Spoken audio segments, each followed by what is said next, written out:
I don't know. That is a possibility, but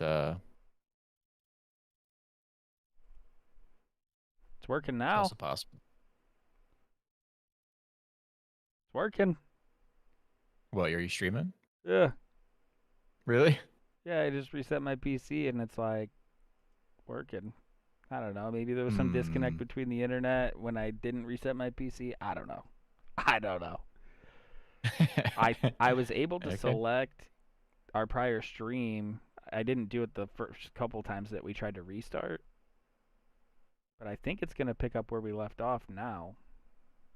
Okay. All right. So, Cleveland Browns, Jarvis Landry's hurt. My internet sucks. So we had covered the Browns already. So Amari Cooper has bruised ribs. We're expecting him to be out on the field.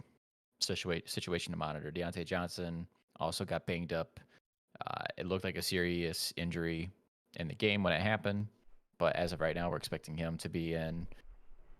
Get used to that as a Deontay Johnson owner. This is almost going to be an every week thing with him. Like I said, if you need any reassurance of what I'm saying right now, just go back to our last stream and you'll see how we were talking about how soft he is. Laviska Shenault, he has a shoulder injury. We are awaiting an MRI to find out the severity of that injury. If it's not a labral tear, then he is going to be able to play as well. He might be playing with like some sort of shoulder cast on of some sort. I don't know how much that's going to affect his effectiveness in the games. I would expect it to some, but that might be one that might be worth mentioning. Dub, what do you think about? Does that change your opinion at all of like Marvin Jones and anybody else that's over there? I mean, I think it gives Marvin Jones and DJ Shark a little more opportunity, but I also think those are the two guys we've seen big games from so far. So like week 1 we saw, big volume for DJ Shark. Week 2 Marvin Jones had a good game. So like I think it just probably gets a little bit better. Right, maybe just a tad bit more consistent or something along those lines. Yeah. I mean, Marvin Jones has been pretty good so far through these 2 weeks. Regardless of how the games have actually looked and how ugly it's been for the quarterback play over there. Trevor Lawrence is struggling a little bit, but hey, fantasy points are fantasy points, and Marvin Jones has been getting it done. Jameson Crowder, that was a weird one last week. The talk was that he was going to be activated, and then last minute it was, oh, he's not active. So I don't know if they haven't really been clear, at least not anything I've seen update wise on him. So I don't know if he's still kind of recovering from that groin injury that he was on. When he was not playing with them, he was on the COVID list, but he's off that now. So I don't know if this is still this lingering groin issue that he was also dealing with at the time, or maybe he just wasn't game ready because he didn't get enough reps in. I'm not really sure, but just throwing that one out there. Not that the Jets are super exciting right now, but like Corey Davis is relevant, and you have the rookie there, Elijah Moore. So, Crowder's situation is worth monitoring as well. That was all the wide receiver injuries that we had, I believe. So let's get to the running backs, the real fun ones. Daryl Henderson, he's hurt. What? So shocked. Super unfortunate as a Daryl Henderson owner, but bruised ribs for him. It was something that there's reports coming out that he should be able to play through, and it's just really more pain tolerance than anything, and that they have injections that they can take before games for these sort of things. We'll see. That's just another situation we'll have to monitor. If Sony Michel, just check. If Sony Michel happens to be available in your league, probably worth picking up, just in case Henderson doesn't play. But he's probably owned, I would imagine, in most people's leagues at this point. Christian McCaffrey came out of Cuba Hubbard. Christian McCaffrey came out of the game for a couple. I think it was just like 2 series, maybe. It was reported as just a cramp, and that it's a non-issue. He did come back into the game. I think he scored after he came back into the game. I believe that was after the fact. No other report on him, like he's in any risk, any danger of missing next week. Same thing goes for Dalvin Cook. He also got banged up in that game a couple times. The last injury that he had was J.J. Watt rolling on his legs and hurting his ankle. Cook did come back into that game as well. He just looked like he was a little hobbled to me after that, but he did come back into the game. So Something else we'll watch, but we're assuming that Dalvin's going to be in the game. The interesting one, the real crazy one, is this 49ers. This 49ers backfield again, man. Yeah. Just a wild situation. So Elijah Mitchell, the hot waiver pickup this past week, he gets hurt in the game. He gets 17 carries, but he doesn't have a very productive game. He gets hurt, and then he comes back in a little bit later. Hasty plays. He gets some work into that game because, of course, right? Nobody was expecting it, so of course he does. You really pulled the fast ones on us there, Shanahan. He gets hurt in the game. He has an ankle sprain, I believe it was, high ankle sprain. So he's definitely out this week, probably multiple weeks. But what we could say for sure is he's out this coming up game. Trey Sermon goes out there, very first freaking carry, and gets blasted in the helmet, fumbles the ball, concussed, gets evaluated. He's got a concussion. He's going through the protocol for this week. If he clears protocol, I would imagine he would be active. But that's a situation we also have to monitor because we have no idea if he's going to be or not. In the meantime, the 49ers are picking up every running back under the sun that's available right now. Just a terrible situation all around to have to deal with. I suppose if you have Elijah Mitchell, you're expecting him to play more than likely. And but outside of him, like, what are you doing there, Dub? There's no one else. No, yeah, that's it. That's it. I'm out on that. Elijah Mitchell had a really slow start too, so I think at this point you are mostly just investing in the volume there and hoping that he falls into the end zone. I think that's a real possibility. Um, just real quick, it We'll looks get to like your we've question got here. we got a couple questions here. Carolina, Buffalo, or Baltimore defense week 3? Oh, a defensive question. I think Oh. I think Carolina stands out to me for a couple reasons. Houston without Tyrod Taylor is like a no threat. It's also Thursday night, so there's less prep time. I just feel like you should expect a major dud out of the Houston offense on a Thursday night with a backup quarterback. Well, third string because Deshaun Watson was supposed to be their starter. Right. Baltimore's defense against Detroit's probably going to look pretty good too. I think the upside there. I think the upside's there, or at least I feel safest with Carolina at Houston, just with all the Even over adversity they Buffalo? have. Because Buffalo's been hot for these 2 weeks. Buffalo's been really hot. Buffalo has. I looked at the matchups before I started. What do we got? Who's Buffalo? They've got playing? Washington. Yeah. So, Buffalo's defense has been hot, but of the 3 teams, I think I'm most concerned with Washington's offense. Yeah. I mean, Jared Goff's turned the ball over a couple times in each of their first 2 games too. So like Baltimore against Detroit really looks good to me. I think Houston's going to be in a lot of disarray, but all 3 options are pretty solid. I mean, I think if I'm picking one, I'm probably going Carolina because I think Houston's going to be a wreck. Okay. I wish I had your defensive options for week 3. I'll say that first. Because all of them are great options. I think I'll default to Dub on that. Dub happens to be a Detroit fan, and if he feels that strongly about Baltimore, then I'll go with him as well. I mean, it's funny because Detroit feels like that team that could just show up in a game when you don't expect it. I mean, they showed up for a half against Green Bay. Now, granted, Green Bay's defense secondary specifically is pretty freaking terrible. And then they struggled for the second half, so there is that. I would probably go with.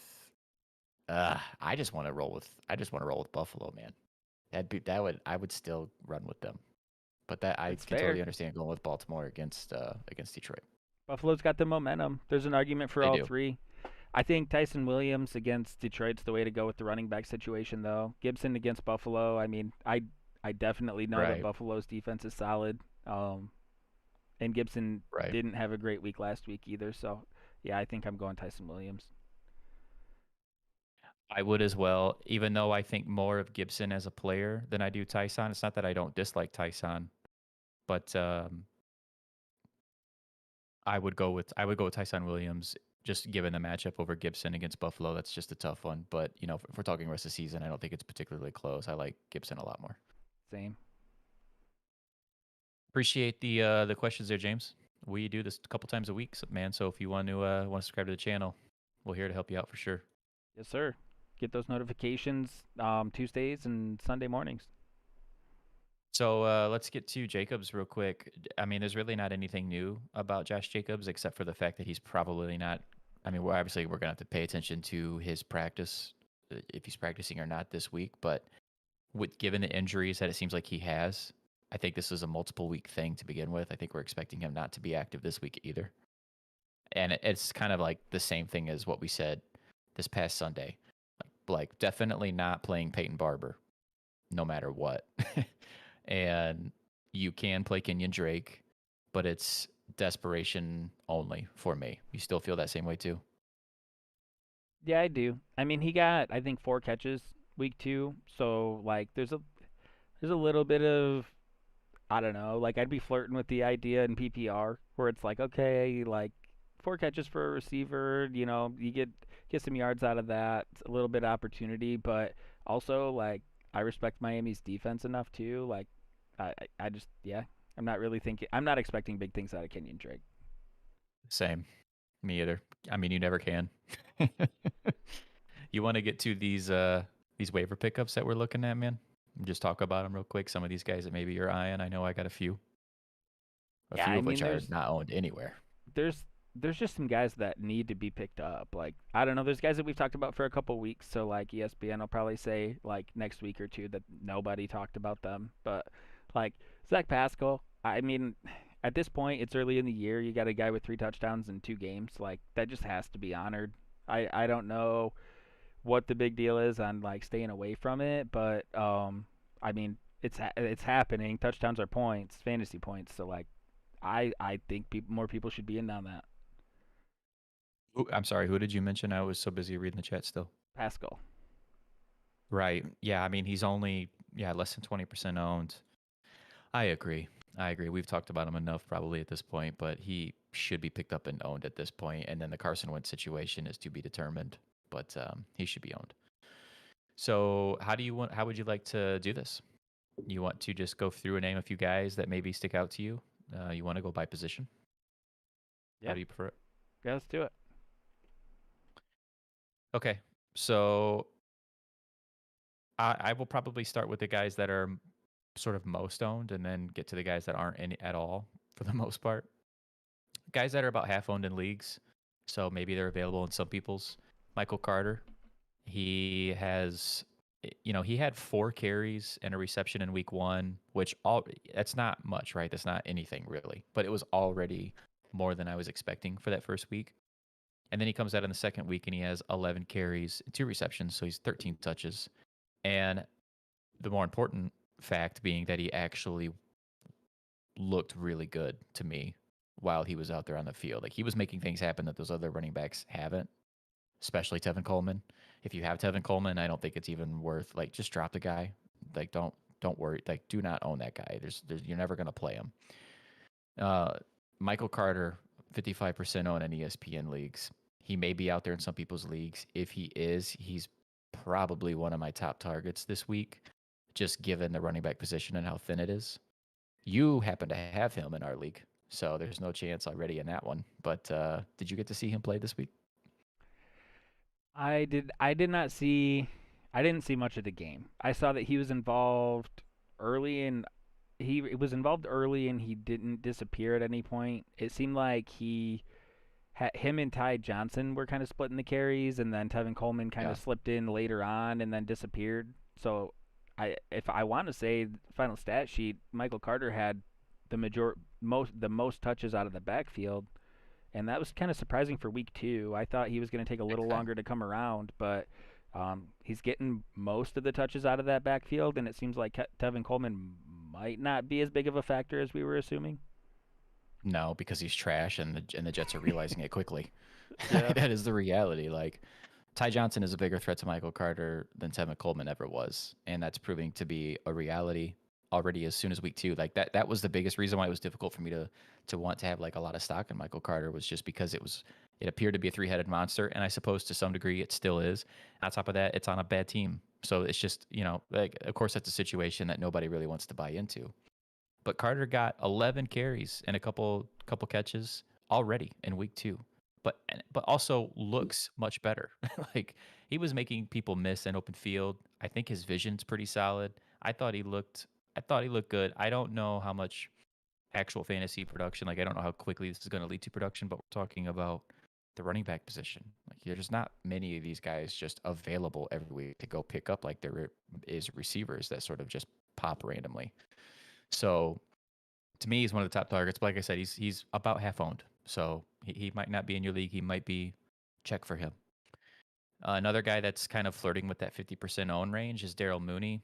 Justin Fields is going to be the quarterback at least for 2-3 weeks, if not longer. His play was so-so. It was up and down. He showed good and bad, and when he came in for Dalton last week. But the difference with Justin Fields, even when he showed in a little bit that he was out there, is that he's willing to throw downfield, something that Andy Dalton hasn't done. In week 1, he didn't do it at all, and up until the point he got hurt, and last week he didn't do it at all. So Daryl Mooney, about half owned as well. I think after that first week, people were dropping him.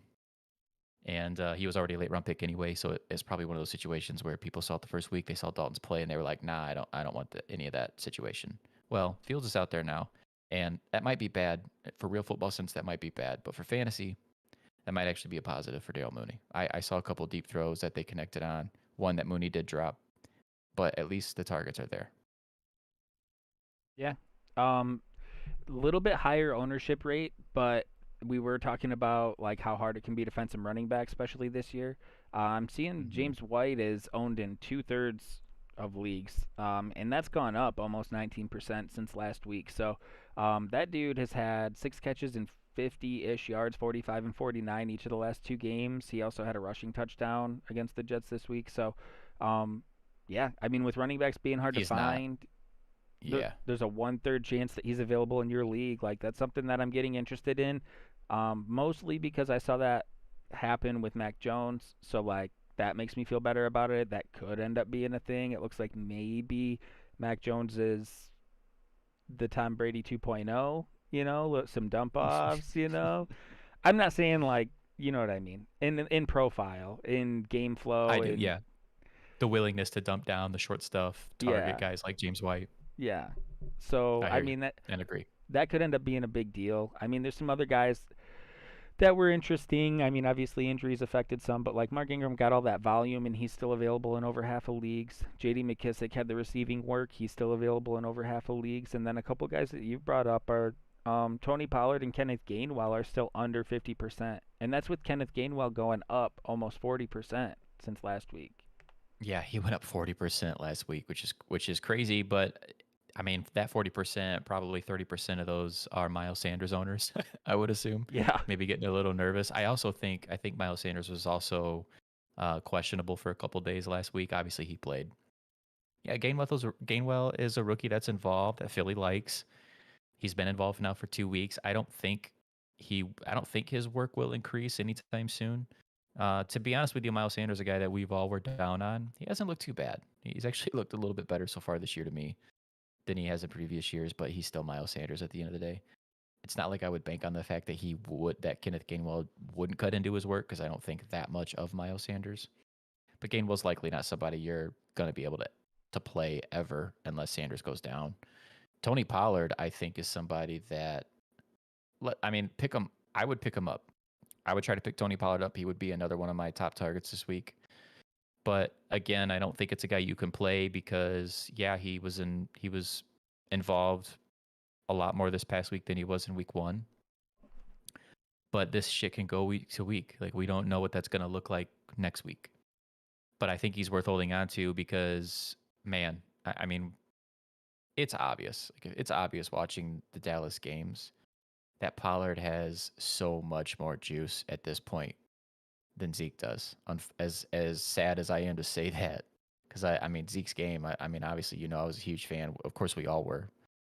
But it just shows like you can't not see it if you're watching the Dallas games. Like when Tony Pollard gets the ball, he pops on the screen, and Zeke still has power. Like he can still put his pads down and run somebody over, but there's something missing there that he used to have that he doesn't have anymore. So this could be a situation like by midway through the season where this is a split backfield. It wouldn't surprise me. Yeah. No, it could happen. Another guy that stands out to me that has a pretty low own percentages. Okay, there's a couple, and they're right next to each other. We got a 30.2 and a 24.9 own percentage.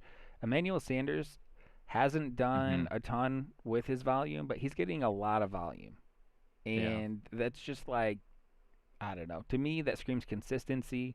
You'd like to see him doing a little more with that volume, but like it's there.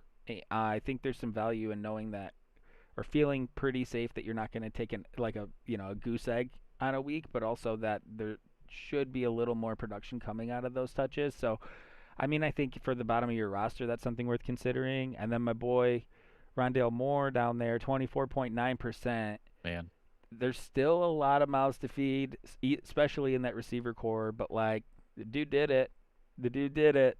I Well, was already excited, and then week 2 he has a game. So he had a hell of a game this past week, and there was one particular play that was just complete blown coverage. That was his biggest play of the game.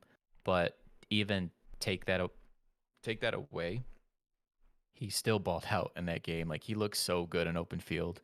He can do something. He's able. There were like multiple times in that game where he had a short route, short throw, and there was a guy, was a defender within a couple yards of him, right in front of him, and just didn't even touch him. Like he just made them completely miss. He's able to change his direction like such hard cuts and so quickly, and he's so fast. I really was impressed by what I saw from Rondell Moore this past week, to the point where I know like we've been feeling like, that other wide receiver in Arizona is sort of comparable to the other wide receiver you're trying to guess who's going to be the most productive with the Chiefs. Like is it going to be Hardman? Is it going to be Robinson? Is it going to be Pringle? And this Arizona situation feels similarly to that as well. And it probably will remain that way to an extent. But I am a believer in talent wins above all at the end of the day. Like when we're talking season long, I think Rondell Moore is outside of Hopkins, obviously. I think Rondell Moore is the one you want. I think AJ Green, they're going to try to make him a thing, man. They just need to give up on that. Like, it's so obvious that he's just not the same player anymore. And I think he's really just hindering that team more than helping them. He did have one nice play. I will give him that he scored on. It was a nice effort, but it's like the one compliment I can give for him in the 2 weeks with all those targets that I've seen. And Kirk is still going to be Kirk. Like, he's going to have his weeks where he pops, and then he's going to have his weeks where he disappears. I don't think we're long. I don't think it's going to be long from now where Rondell Moore is like, he is involved every week. And I believe enough in what I saw last week, and I know he was somebody you were big on coming into the season, that I would be, 24% owned. He should definitely be picked up. But if somebody's got him, I would even try to trade for him if you could. I think it's going to be him and Hopkins at the end of the year. When we look back on it, I think it's going to be those two. Well, even just knowing that you can take a short yardage situation, which is a safer throw for your quarterback, and end up with a big play at the end, like OCs love that kind of shit. Well, with the way that Kyler Murray can buy time, which is just, he's just absolutely ridiculous himself.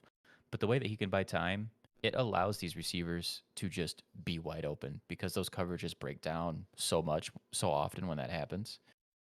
Like when he was wide open on a broken down coverage, it was because Kyler Murray bought a bunch of time. That's going to happen about every damn game with Arizona because that's what Kyler does. He's always looking downfield and avoiding pressure for way too long in the backfield. Yeah. And that's usually when he finds Hopkins for a touchdown if it's in the red zone. And like Rondell Moore is probably going to become another guy that he's going to be looking to target because I think the dude's just going to start to get open a lot. Like the more opportunity they give him, get AJ Green's ass off the field. Give Rondell Moore some more play. That's all you need to do. For real, just do that. There's some other names here that are kind of interesting but haven't really done much. But there's one guy that you mentioned that did have a big game this week. He is owned in 2.1% of fantasy football leagues. Oh, KJ Osborne? Yeah. Yeah. Hey, we talked about that in week 1. I mean, the thing is if you're looking at his stat lines, week 1, 7 for 76, week 2, 5 for 91 and a touchdown. Like, if you're getting that production out of Kenny Golladay, like, you're starting him at your wide receiver every week. You got KJ Osborne out here getting disrespected. He's available in 98% of fantasy football leagues. 98%. Yeah, virtually available everywhere. 20 team leagues, that has to be like that 2%. Yeah. He Look, man, Minnesota's running a lot of 3 wide receiver sets. It's like what I've been talking about for the last couple weeks, wondering about if that was going to be a consistent thing that they were going to be doing. They're doing it. They're KJ Osborne is out there a lot. They are running a lot of 3 wide receiver sets. It's not something they did all that often in the past. And a lot of his stuff is somewhat uninspiring. It's a lot of shorter route situations. He has had a couple deeper targets here and there. It's mostly shorter stuff. He seems to kind of be like that, almost like that safety blanket. You know, if Jefferson's not open, you see it in a lot of the plays. You see like Cousins looking downfield, and then he'll hit Osborne that's coming on like a shallow cross or something like that.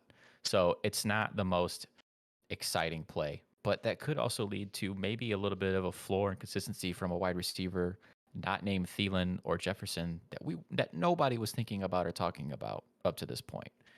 Yeah. I imagine 2 weeks in a row with the production he's had that he'll probably go up some, but I don't think he'll go up a whole lot just because of those other 2 wide receivers there, and then Cook is there, and people are just going to assume, like how good could it really get or be? Well, I don't know, man. He's done it for 2 weeks in a row now, and what are you going to do? Wait for another week? You're going to wait for 3 weeks to see it before you pick him up? I mean, at that point, you're going to get into a bidding war and fab or your waiver priority. Like maybe, I mean, if you want to, maybe wait to see if it's a waiver situation. Maybe you just wait to see if he doesn't get claimed, and if not, pick him up. There has to be somebody on your bench that should not be on your team. I would imagine in most leagues. Pick him up and see what happens. He's done it for 2 weeks in a row now, and he's getting regularly targeted. Yeah, it seems. I mean, like, obviously, there's going to be a bunch of waiver claims processing tonight, and things could change quick. But, like, just looking at the amount of guys that are available still, I mean, until tomorrow morning at least, that have been producing, it's kind of mind blowing. Like, it used to feel like if a guy had a big week or 2 good weeks in a row, like someone was going to pick him up almost certainly. And now Right. we've I got know. these guys that are just like hanging out. Like, I don't know, maybe there's some Well, guys out there that are thinking they're outsmarting themselves or something. it could be that. To be fair, I think it could be fantasy players just being a little bit smarter than they used to. Not seeing, it used to be back in the day, a wide receiver would blow up week 1, and then he for sure he was getting picked up. It didn't matter who it was. Like somebody was picking him up. We got a question here. Would you trade Deontay Johnson and Melvin Gordon for Godwin? If you are a team that is a little bit running back needy, like if you are not very deep at that position, I would not. Just because we are both fans of Deontay Johnson. However, he does have issues staying healthy throughout a season. He showed that last year, and he's already showing that this year. So I understand why you would ask that. And we really like Godwin, and Godwin's a great player. My question back to you would probably be what is your running back situation? Because Melvin Gordon's not going to go away. I know they have the rookie there and Javonte Williams and all that, but Melvin Gordon is probably going to stay involved in that offense for the entire season. Javonte Williams did get a little more run, so I understand maybe you're reevaluating that backfield a little bit. Yeah. I mean, we were just talking about it off stream a couple nights ago. Like, Melvin Gordon was a dude like 2 years ago. He had the Well, yeah, I injury. mean, yeah. He came back to the Chargers, and then he had the contract issue, right? But like, I mean, he was a dude, and He was. I He think he's was. still a good player. He is. I mean, the thing, I guess my thing is with Javonte Williams, I would probably feel different if I was looking at Javonte Williams and felt like he was a special talent. I just don't think he is. I could be wrong. I'm not an NFL scout, but watching him, he does not look different to me in the way that some other guys do. You have CMC, Swift, Javonte. Oh, you I'm have doing Javonte that. Williams I'm doing that and every day of Chase the week. Edmonds. Are you? Because Godwin's an upgrade over Johnson, and you have enough running backs there. I mean, essentially, you have the option to choose if you're. I mean, like Yeah. some of it depends on your trade partner too, but like you're. Yeah. It seems like you're choosing between Melvin Gordon and Javonte Williams too, so you still get a piece of that backfield, and you kind of get to go with your gut on where you think that's gonna go. And I think Chase Edmonds is a pretty good fallback. Like CMC, Swift. You get a coin flip on the Denver backfield, and you have Edmonds to fall back on. Like for a receiver upgrade, I like it. I think I probably do too. I just want to say I think when Johnson is healthy and right, the dude is a very good talent, but I don't love the situation in Pittsburgh. Obviously, they have all those other guys there, but I just don't love what I'm seeing out of Roethlisberger. Not even just this year, but some of last year as well. And then obviously that offensive line is pretty terrible. So yes, I probably would do that too if you have Javonte Williams. I mean, if I had to pick one of those two guys in Denver for the season, I'm just gonna take the rookie because they drafted him and I think they want to make him a thing. And like you said, he got more involved this past week. Pretty solid team. Yeah, I did. I wish I saw a little more out of Swift last night. Yeah. I will say that I had high expectations for him. And they seem to be running the ball effectively. It comes in spurts, it seems like, but like I don't know, one big game, one kind of dud. But I think overall he's going to be all right too. I'd like to see I the think so Lions too. running the ball more. I think that's what they're built to do and what they want to do. Well, we were talking a minute ago about how I believe when you're watching Tony Pollard and you're watching Zeke play, like you can just tell a clear difference in who's got more juice. It's the same over there with Jamal Williams and Swift. Like when Jamal Williams carries the ball, you're like, oh, okay. And then when Swift gets the ball, you're like, wait, who's that guy? Like there's just a difference when they have the ball. You can just tell who's got much more juice. Swift, I wish Swift got more work. It's unfortunate. He I made a mean, couple it's not nice like Jamal back Williams cuts should in be. that Green Bay game too. Like Yeah. there's some times where I think he might be a little impatient, but he also made a couple back cuts and found some open space where there wasn't any too. I like that. Dude's dangerous and open. He can make a cut so fast and just not lose any speed. It's impressive. For sure. Thanks for the input there, Rendon, or the question. We appreciate it. Yeah, thanks, Renan. If you want to come back around, man, we do this a couple times a week. Make sure to subscribe to the channel, man. Yeah, for sure. We're always looking for questions, comments, feedback, anything. So, are there any of these other guys? I see a couple here, like Tim Patrick. He had another touchdown this past week. Cortland Sutton showed this past week that he is the man over there in that wide receiver core with no Jerry Jeudy. I mean, Oh he yeah. balled out, but that doesn't mean that a second wide receiver can't be productive over there. We had a little bit of this discussion that past week with Tim Patrick and KJ Hamler.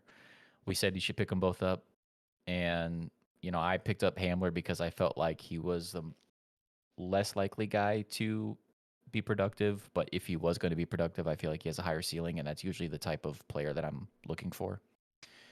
But Tim Patrick is the safer play. I think he only had, I want to say it was just like 3 catches. Yeah, 3 catches for 37 yards. He also did have a deep one that he drew a penalty on. So, take that for what it is, but it's not just going to be all Cortland Sutton. Second wide receiver there is going to be productive. Yeah. And those guys may rotate between Patrick and Hamler, but more than likely, Patrick is going to stay involved. Tim Patrick will. So 18% owned, he should be picked up. Is there someone else that sticks out here to you that you like? I mean, That's low owned. it's gonna be more about like how much do you trust me. But Terrace Okay. Williams is somebody that had a nice preseason as a rookie. The thing is, here's the thing: the upside on rookie receivers is capped overall, right? It's rare that somebody really has like a huge year as a rookie. You're usually for a good rookie season, you're looking at like wide receiver 3, maybe back end wide receiver 2 territory. So like, I'm not trying to overhype this, but I am surprised that Terrace Williams hasn't produced a little more so far because I did think he had Yeah, a good me too. good preseason. Like I think you had mentioned before too, he was running in the slot, which was intriguing to me. Doesn't typically fit someone of his size, but I also thought that might have worked to his advantage because a lot of those slot corners are like small guys. So, I don't know. He's just on my radar. It's not somebody I'm saying like go make sure you have him or go pick him up. Hmm. Maybe you put him on your watch list. But I don't know. There's something to be said about the fact that he hasn't really done much yet, and also that he started out looking good in the preseason. The fact that it didn't, roll over yet is a little more concerning for me too. So I like him. I like the situation. I like the player. I guess I'm just like keeping it in my back pocket. I kind of want to see how that plays out, but um, little concerned right No, now. you should be paying attention to him. I mean, this is one of the problems that we have as fantasy players all the time. Like we're 2 weeks in, man. Like we're 2 weeks in. So much is going. We're going to feel so different about so many of these players in another 2 weeks, and then by like week 8, the opinions are going to be so drastically different. You know what I mean? Like Terrace Marshall, it could be halfway through the season. He is a rookie. He could start to get more integrated into the offense. I know the counter argument is Christian McCaffrey. That's kind of like the big one there, is that Sure. McCaffrey is soaking up so many targets that what is that going to leave for Terrace Marshall? We're in week 2. So far, it appears that DJ Moore's role is safe, and obviously Christian McCaffrey's role is safe. That's still his offense at the end of the day. I still think that leaves enough room for someone else, and it's not like Robbie Anderson has been absorbing a bunch of targets. Like people are already ready to bail on Robbie Anderson. Robbie Anderson could go have a better week than DJ Moore next week, and then go listen to people's opinions. Like then people True. won't know what to think. Like the shit changes all the time. The good news in that offense, though, is it's not Sam Darnold's not the cap, right? Like we didn't really know what to think about Sam Darnold. He didn't look great with the Jets. I'm not saying he looks phenomenal with Carolina, but he also doesn't look like he's going to be a problem for those guys. I think it's going to be more about, like you said, opportunity. I think that's like a great first place to go is like Yeah. where are the looks going to go, not like wow, these looks are terrible. Yeah. Yeah, and Marshall's probably not a guy if you're in a 10-team league, unless you're in a very competitive league. Terrace Marshall's probably not a guy you have to hold on to. No. You have him in a 10-team league, but you need to hold on to him because there's some guys in our league that would snag him if you left him because they're willing to wait. Yeah. But if you're in a deeper league, like Terrace Marshall should at the very least be on your radar, if not sitting on the end of your bench, and just have some patience. You got to have some patience with some of these guys. Not everybody's going to pop right away. Well, what do We're you trying to buy into talent. just outside perspective because like I've liked the player for a couple years now. Opportunity was limited because of the guys they used to have, so I do think there's opportunity there, especially with an injury. But what's the outside perspective looking in on Quintez Cephas? Well, I mean, so just from my perspective, like I'm watching that game last night with Green Bay, and I see that he's making plays, but he's a main read. He's a first read for Goff. Obviously, Tyrod Williams is out. They need somebody to make plays over there, the wide receiver position, man. Like it can't just be all Hawkinson and dumping off to the running backs. Like, if they want to stay in games, someone there Goff needs to build a rapport with. And if I have to bet on anyone, I'm just left. I can only take what I've seen in these first 2 weeks. I'm not picking him up. If I'm being honest, I'm not picking Cephas up yet. But it's encouraging what I saw last night. I mean, and he did have that one play towards the end of the game. He didn't even really come down with it, so I'm gonna hold that against him a little bit. I'm not gonna give him that full prime OBJ love. Oh All it man, really did was touch his hand. Okay, but the way he stretched out for that ball and how high up he got, and then got his hand on the ball, he just wasn't able to secure it. I was like, okay, all right, I'm paying attention. And he was involved throughout the game, so if there's a Lions wide receiver that I'm paying attention to, there's only one, and it is him. but he's not. So he's just not on a radar where it's like I think that's going to be something yet. If he catches that Uh, ball, I mean, we're yeah. like we're seeing his picture on the ESPN app. Like he's catching that ball, and we're like, If he man, two sees that ball, touchdowns. if he catches, you're right. If he catches that ball, that's an ESPN highlight. They're showing that. Hey Drizzy guys, two J. QB league. Yep, I have Josh Allen. 2 QB league. I have Josh Allen, Devonte, and Terry as my wide receiver 1 and 2. Trade I received was Diggs. Is that Damien Harris, Baker, Pollard, and Corey Davis for Terry and Russell Wilson and Javonte Williams. Okay, all right, just give me a second because that's a lot to consume here, real quick. 2 QB league. You have Josh Allen and you have Russell Wilson. And you have Devontae and Terry as your wide receivers. This guy wants to give you Diggs, Damian Harris, Baker, Pollard, and Corey Davis for Terry and Russell Wilson. So in a 2-quarterback league, I think you're taking a pretty huge significant drop. downgrade from Wilson to Baker. I do think that Baker's production upside was looking a lot higher than his draft ADP. That was before we knew that OBJ isn't right. That's before we knew that Jarvis is out. So, I mean, that also hurts Baker some. Um, you're going to get a little bit of an upgrade there from Diggs over McLaurin. Are you in bad need of like a running back? Because like we're both pretty big on Harris. That's really kind of what I'm wondering here. You're getting Javonte Williams, and you're getting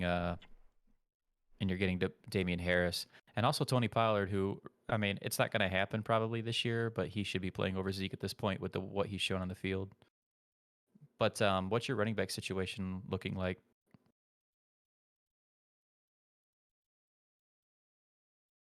And I don't know if you've heard either, Drizzy Jake, but great name, by the way. But Baker had his shoulder.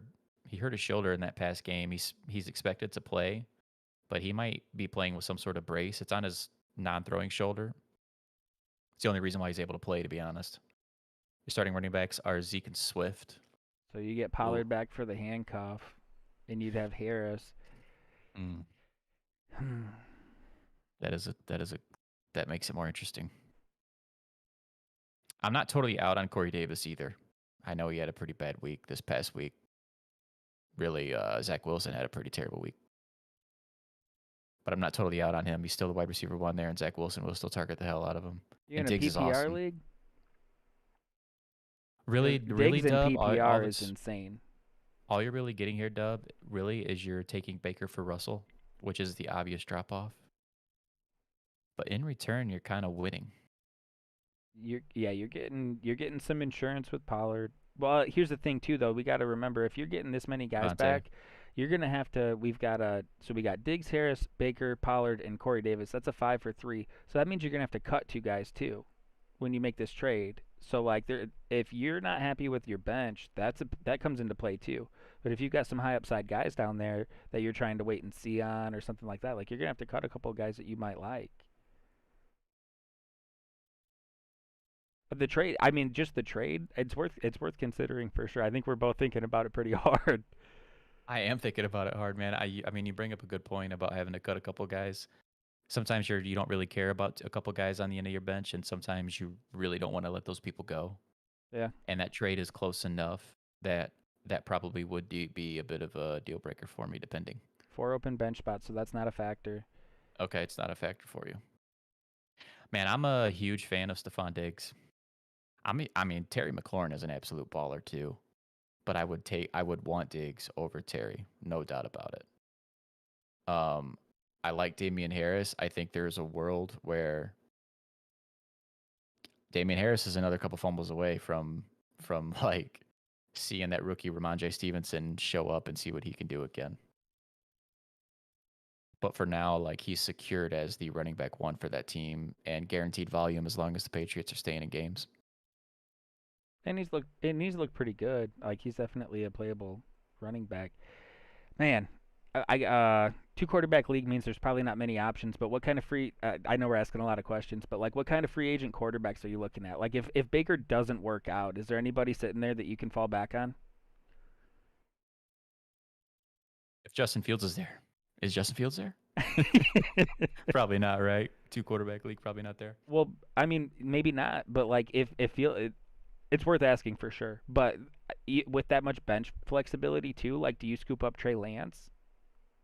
Yeah, I would if he's there. Yeah, dude. Like, if you have to ride Baker out for a couple weeks, but you have Trey Lance sitting there in free agency, and you could like stash him on your bench till he's ready to go, dude, Right. You might be coming out big on that.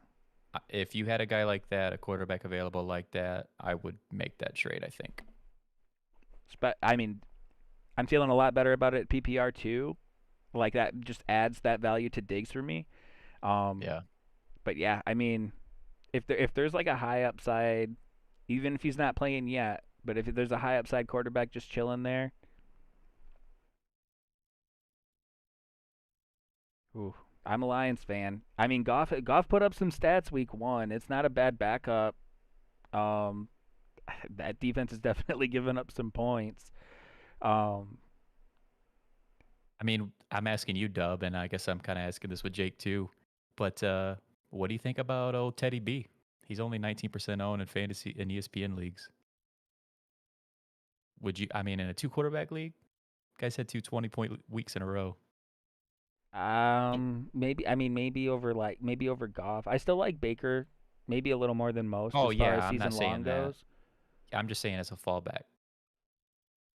Yeah, I Look, I mean, don't play in two quarterback leagues, so I'm probably a little out of my element here. But I do understand that they have a premium, obviously, in those leagues, and Russell Wilson's awesome. But I'm usually a believer in the idea that you can make up the quarterback position somewhere. But I know it's different in two quarterback leagues.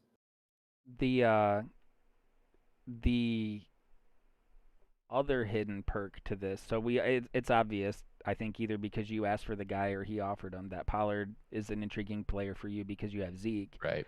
Right. But like Diggs with Josh Allen tandem, I also like the quarterback receiver tandem because then you're not Mm, sharing any of those points when they hook up for a big game. So I mean, there's a little bit of added value there too. I mean, I I would like do the it. trade. I I like would the probably do trade. it. I'm definitely getting creative though. I'm not gonna sit on a guy like Goff if I feel like there's a higher upside option like a Trey Lance or somebody that might take over the starting role later. I'm gonna try to sit on those guys. I mean, we still have another 4 weeks before bye weeks even start becoming a thing. You have Yeah. in a two quarterback league, you have to have a guy that you can play right to fill in for buys. Like you have to roster three. But yeah, if there's one guy out there that could take over the job, I mean Trey Lance just comes to mind. But like, I mean, I'm taking that trade every day of the week. I think I'm probably taking it too. And like you said, I'm not gonna just sit on those other quarterbacks. I'm gonna try to get creative and see if I can pick up somebody even if they're not like the most exciting quarterback. Baker could be just fine, but he's not. I'm not so sold on him that I just feel safe riding him all year. If that makes sense. Like there's gonna be weeks where you're probably not gonna be too happy with his output. No, but I mean that you're looking at if you're starting if you think you can get some value from Goff, I mean Yeah, I'd shop him a little bit.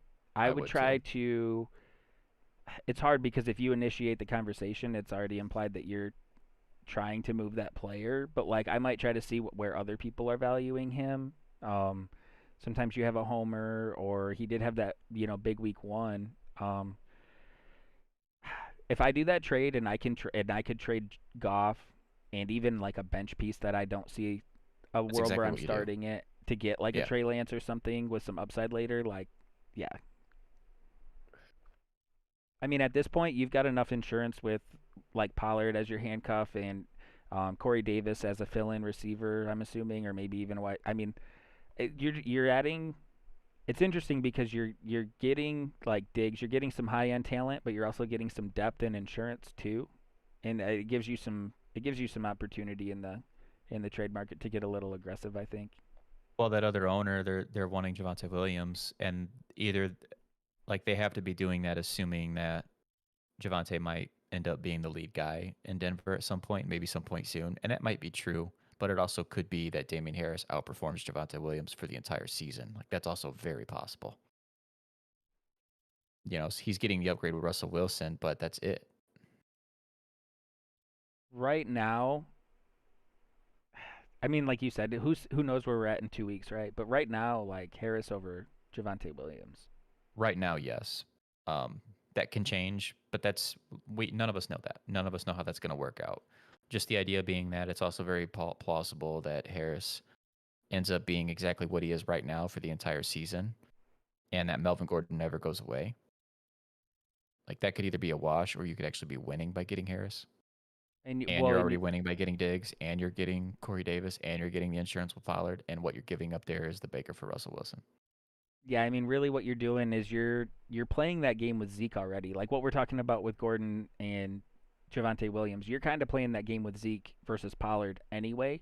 And then getting Pollard back means now you get to move on with Dallas's backfield, DeAndre Swift, Damien Harris. Yeah. I would do it. I would do it, and then I would at some point. It doesn't have to be right now. Don't feel like you got to press, but I would try to get creative with Goff and a piece, and try to upgrade at quarterback at some point, or maybe Baker in a piece and upgrade. You could do that too, and just have Goff as your third guy. Yeah, I mean, Goff's durable. He's going to be out there. If you play him 2 weeks to fill in and you get to upgrade Baker, like, that's good too. Yeah. So roll with it, but you're not done yet. You got to get that quarterback upgrade. Then you're Yep. looking good. You can play Baker or Goff depending on the matchup. Don't feel like you can't, but I'd be looking to still continue to work on that. Let me ask you this, Yeah, go ahead. just because it could be a fun fantasy hypothetical. What's that? We saw one really good week, and we saw one really bad week. There's a chance you're getting Michael Thomas back soon, relatively soon. Do you feel better about, like, we know Landry's out for a while. Do you feel better about Baker? Thanks, Jake. Like Baker, Sub to us, bro. We do this a couple times a week. Come hang out with us some more. I'm thinking like Baker, Goff, Jameis Winston. Wait, Baker, Goff, Jameis Winston. What about him? Like, I think you're getting Baker's just got a lot going on right now with like OBJ and Jarvis Landry. It's like I like him. I Right. was really big on him for where he was going, especially in a two quarterback league. Like there's a lot of value there. But like they're all in such different circumstances that I'm kind of intrigued like comparing the three. Like I guess rank them. Goff, Winston, Baker. I think they all bring different things to the table, but like I don't know. Baker's first, Goff's probably last. and that's all I know. Yeah, maybe. The thing is, Goff will probably be a little bit safer, but For sure. Winston obviously has that huge upside. Yeah. But when like you want to talk about people that would like have overreaction, it would probably be pretty funny to see some people's reactions of Jameis Winston after the first week, Thanks, and Jake. then put that side. You Thanks, man. Jake. And then put that right next to some Jameis Winston reactions from week 2, because they look like totally different people.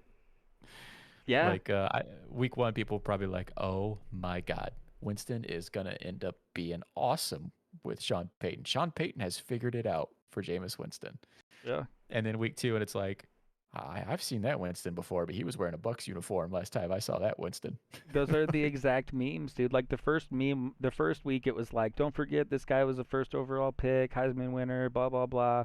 And then the next week, like literally like days ago, you see these memes come out that was like that didn't take long, and it was like 4 pictures, and it was like Jameis Winston in a Saints uniform, and then it was like fading into Jameis Winston in a Bucs uniform.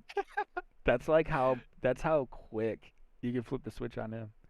It's so true. Yeah. And that's probably what it's going to be, right, for the year. I mean, I definitely see a world, and some of it might be optimism, where OBJ comes back this week because he was already kind of on the cusp, and DPJ and Higgins are both guys we were keeping our eye on early anyway. I think there is a little bit of room for them to grow. Like, Yeah. I'm not investing in it for fantasy purposes, like we've both agreed on that, but like Baker Mayfield could still end up having a pretty good season. For He a really guy could. that I disliked as much as I did early in his career, like the second half of last season, I don't know. I started developing a lot of respect for him. Yeah, me too. He showed that he just wasn't a flash in the pan when he had like that first year that was good, and then he had the second year and it was a struggle, but it was also with a head coach that shouldn't be a head coach, Fred Kitchens. And then everybody was sort of questioning Baker because that he looked pretty rocky. And then as soon as Kitchens was gone, like the entire team turned around. Well, and he was hitting And these seam or like sideline throws to DPJ down the field. He was like yeah, finding the more intermediate stuff with Higgins. Like he was using the whole field. It was just totally different. Peoples Jones probably would massively benefit, and then in turn Baker would benefit from having a healthy Odell on the field. If Odell's healthy, he's still going to require the most defense attention of everybody else that's out there. Like Peoples Jones probably isn't winning going against the number 1 corner and then like some safety help cheating over. But if it's just him and another dude, if it's him in the second corner, or if it's him and the third guy out there in the slot or something like that, and he runs a seam, like that's probably where he can win.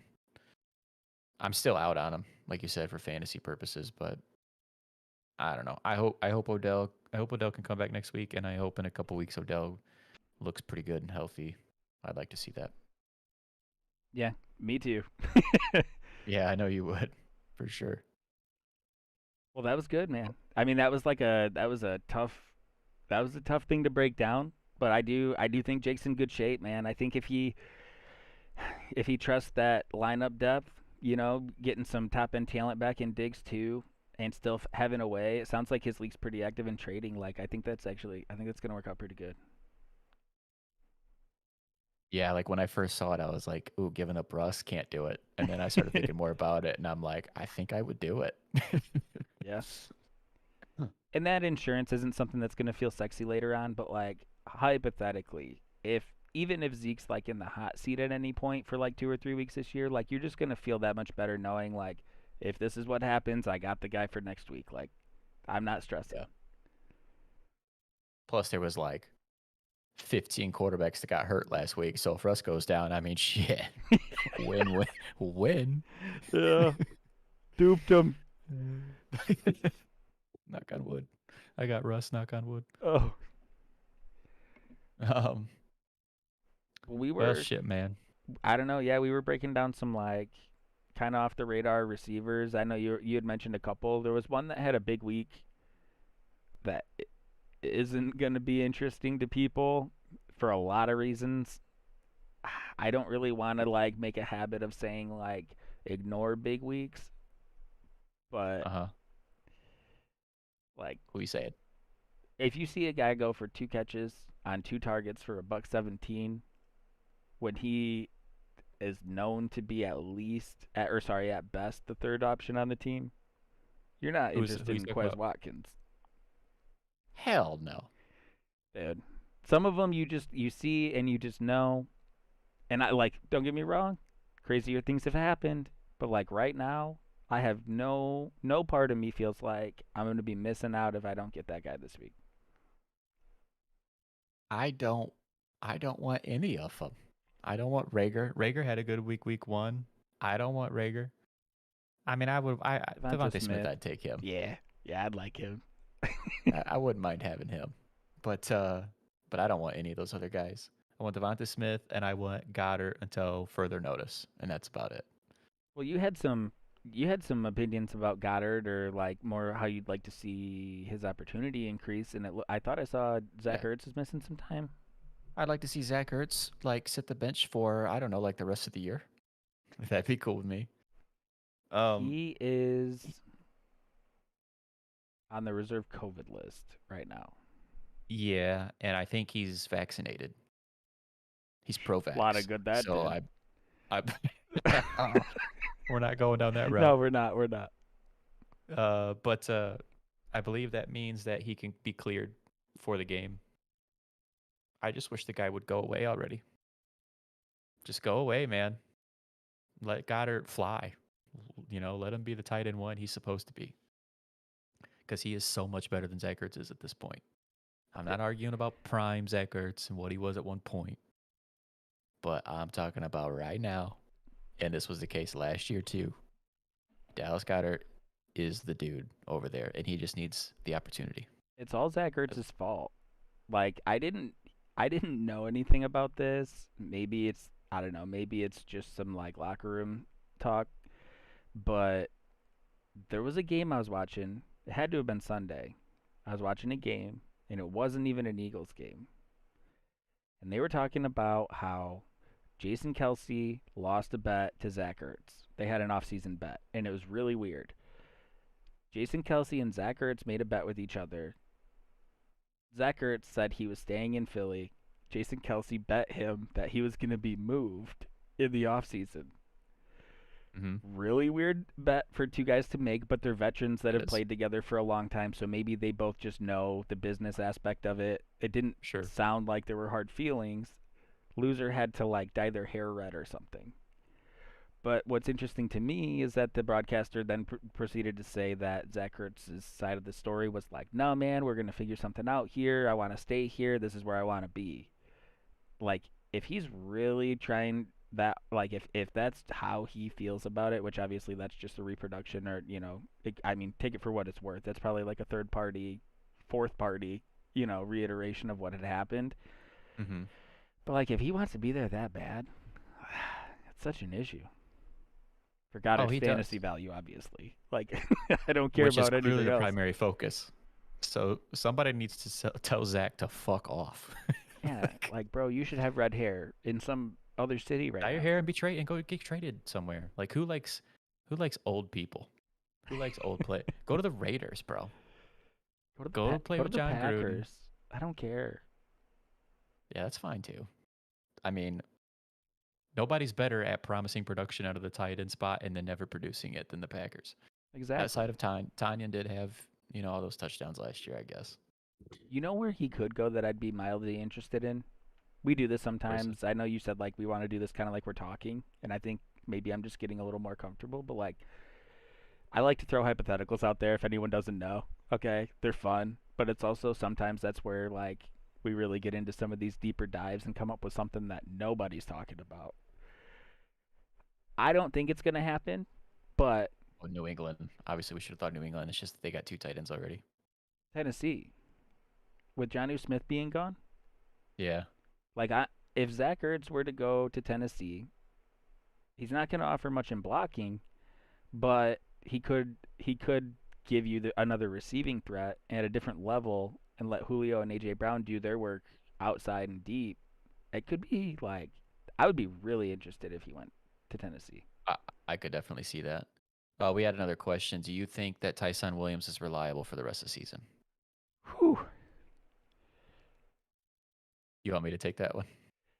I mean, my So, knee-jerk go reaction ahead. to it is that if he is going to be reliable for the rest of the season, it's going to come down to his talent, his performance. Like there is a level of play that he could put on the field that would make that a sure thing. We just won't know until we won't know for sure until we get further down the line. They've added enough other pieces that it has me alarmed and hesitant. So for me, it comes down to is he going to produce enough to like just force that to be a thing? I guess that's kind of where I'm at. Do I So, think it's gonna happen? Hard to say. yeah. Um, if I'm picking one way or the other, I would be I lean more on the side of betting that he will than he won't be reliable. And it really just mainly comes down to I think he I think that he's obviously the most familiar with that offense because he's the one that's been there. He's been there since last year. He's not a rookie. He was there last year too. Um, as long as he doesn't screw it up by like way of fumbles, like he got away with it this past game because he actually had a touchdown. Like it was there for him. He fumbled it right at the goal line. It got popped out. Another guy from the Ravens caught it, and he ended up getting credited with the touchdown. Like we can't have those plays. Or like week one, him and Lamar had issues with the read option. There was a fumble exchange that happened. Tyson actually got kicked off the field for a little while after that, and that's when we saw Latavius Murray come out. We can't have that happen. But just as far as the way he looks running the ball, like there are at times questionable decisions he makes with his vision. Collinsworth pointed one out in that game that they played against the Chiefs, where he kicked it outside when he had a huge lane up the middle that he just ignored. Um, but to answer the question, I lean yes because I think he's the best running back they have on that team. Even with Freeman there, even with Latavius Murray there, I think he's already shown that. As long as he doesn't do something stupid to screw it up, I think he's the guy for them. And it's not going to be like 20 carries a game. They're always going to have a split backfield, but like he can be your RB2 all year.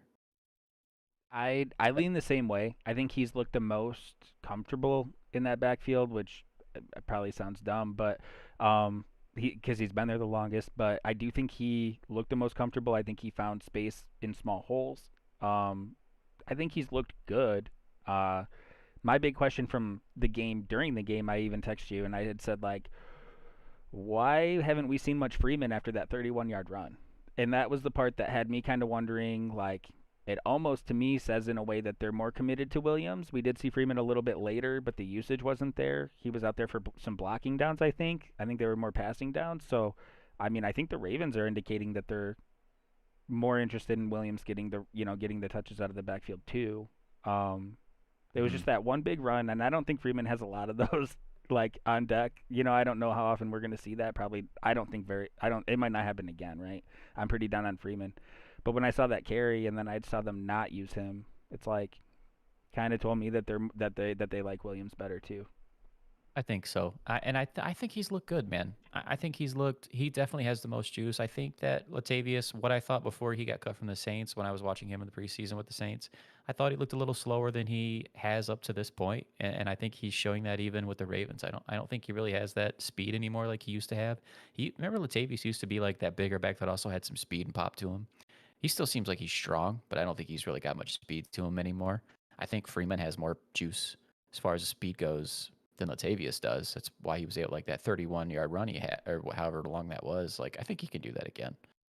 But the thing with Freeman is, like, I'm just not going to bet on a guy that keeps bouncing team to team to team to team in the last 2 years. Like, there's obviously something more going on with Freeman. He's not that same guy anymore. He's got the name, but you know what? So does Le'Veon Bell. Le'Veon Bell still hasn't been able to be activated on that team.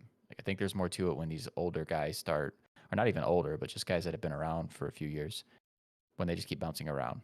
Um, if Tyson doesn't screw it up by fumbling the ball and shit like that, he should remain the guy. If he starts screwing up more, he's already done it a couple times, then that's when I start getting nervous. Yeah. As of right now, though, yeah, we're not gonna expect him to fumble or make some bonehead plays, but yeah, Is Goff and Boyd too much for him? yeah. Yeah, probably, man. Just because Boyd is not like the most exciting player because you have, the flashier names with like Chase and Higgins there, but Boyd's going to be pretty reliable, especially if you're in any sort of half point or full point PPR league. Now, if we're getting crazy though, right? Uh-oh. We've thrown some wide receiver names out there that are available in a lot of leagues. Okay, we're talking about Rondale Moore. We've listed a few in this stream already. You already Sure. have Corey Davis for a little insurance at receiver, right? So we're running Diggs out there. Let me scroll up. We had a couple nice receivers for the top two. It was Diggs and Devonte. That's like top two, probably what, top three, top five receivers. And then Yeah, you it's a got, great set of receivers. yeah, and then you've also got Corey Diggs and Davis to Adams. sprinkle in there. So like, do I? Yeah, I agree. Goff and Boyd is probably too much for Fields straight up. It But is. if there's a high upside receiver sitting out there in free agency that you're gonna get some Tell him value for, tell him you need some insurance because, and this is true. We're not just saying this because of the trade. It is true, but like Fields could kind of suck. It's possible. And then Andy Dalton comes back in 3 weeks or 4 weeks or whatever it is and gets a starting job back. That is plausible. That could happen. So that's what you tell that person. And you're yeah. gonna need something back for Boyd because Boyd is going to be somebody you can play in your flex. Well, And then or let's see what's on that bench that guy's got. yeah, or you pull Boyd from the deal and you say, listen, it's a two quarterback league. You can't Sure. afford to be having this guy out there that's not going to be producing. Goff's going to be out there every week. He's going to play. You have some Right. insurance here. I'll take the unknown. A little bit of salesmanship there. I'm thinking you might be able to swing Goff for Fields. You Yep. have to create the doubt first. Like, listen, your buddy can watch a stream too. All right, that's cool too. We're not hating on anybody. But if I'm doing a little salesmanship, you come in a little bit with like, man, they're talking about Dalton be this. The coach said Dalton's going to be the starter when if he's healthy. So like, there's a little bit of room to negotiate there. Definitely has to be. It's a little too much to pay. Boyd's going to be a safer bet. And like you said, it's not sexy. He's going to be safe. He's going to get you points Hmm. every week, and at the end of the year, there's a lot of value to that. So like, you have to hold on to those guys or not give up too much. Totally agree. If you're getting crazy, there's it's almost assured that there's a receiver in free agency right now in your league that would make a big difference at some point. Wesley, I probably wouldn't. I think Robert Woods got off to a fairly slow start for him, and it does sure seem like Cooper Kupp is probably the wide receiver one for that team. Stafford seems to love him. But Robert Woods can still have a pretty steady season, and I mean, I'm not the biggest Clyde fan, and I don't think Dub is either. Nope. But we're both very concerned with Saquon as well. So I feel like you're just trading one very iffy situation for another with Saquon, and you're giving up Robert Woods to do it. Now in a vacuum, Saquon is a much more talented player than Clyde Edwards-Helaire is. Agreed. Would you do that trade, Dub? I would be trying to trade a lesser receiver for. I would be trying to package Clyde with a lesser receiver to get Saquon. I think Saquon's touches went up from week 1 to week 2. I think that happens again. The upside there in that trade, even with all three of those players considered, to me is obviously Saquon. So, Yeah. no, I don't like that trade straight up either, and you're not going to get much for Clyde right now. As far as the Robert Woods thing goes, I think that the game flow evolves throughout the year, and I think that Cooper Kupp is showing defenses that he deserves some more attention. And as soon as that happens, as soon as defenses start shifting to Cooper Kupp, Robert Woods is going to have a couple games. Like, we haven't seen it yet, but it's early, and I do think that Robert Woods is good, and I think that it's gonna show soon. Yeah, I don't mind swapping Clyde for Saquon, but I just don't want to give up a Robert Woods to do it. I would want something back in return outside of just Saquon. What do you guys feel about CEH? I mean, kind of like what we were just saying. Like, just don't think he's all that special of a player. And if he was any sort of special player, he already would have shown it in that type of offense. And he definitely is not a piece that is like a main focus for them. I think that's already been pretty obvious and proven. They can get it done with Tyreek and Kelsey, with Mahomes, and then everybody else is just sort of a fill-in piece for them. It's true. 0-2 There's got going to be offered some Tyreek and matchups that Clyde's going to. We've seen it. We saw it last year too. Like, there's going to be some matchups where Clyde has a game, but it's going to be predictable. It's going to be like, this is a team that they plan on rolling, or this is a team that has a terrible run defense, and Clyde will have his game. But in those tough games, he just doesn't seem to be a factor. No. 0-2 got offered Tyreek and Devonte Smith for Taylor and Jamar Chase. Do I take it full PPR? Which you're receiving Tyreek? Because I'm saying hard yes. He said he got offered Tyreek Hill and Devonta Smith for Taylor and Jamar Chase. If you are deep enough, right? Yes, yeah. He's going to get Tyreek back and Devonta Smith back, and he's going to trade away Jamar Chase and trade away Taylor. If you're looking pretty good at running back, Taylor is probably a pretty reliable RB1. Whether he's on the low end of that, he might be on the low end of that RB1 potentially, or maybe in the mid. But if you're looking pretty solid at running back, I'd probably do that too. Tyreek's freaking awesome, and Devonta Smith is showing that he can get open for that team. Tyreek's the best player in that trade. There's a lot of positional value with Taylor there, but you would be getting the best player back. Right. Would you do? If you're deep enough at running back, I would do it. If you're thin at running back, it's tough to do that. Probably couldn't. I would prefer to give up Shepard over Pittman. We've been talking about Pittman quite a bit this year. His upside is looking even higher, I think, after what we saw this week. So it would be like CEH and Shepard / Pittman for Saquon. If I could do CEH and Shepard for Saquon, I'd do it.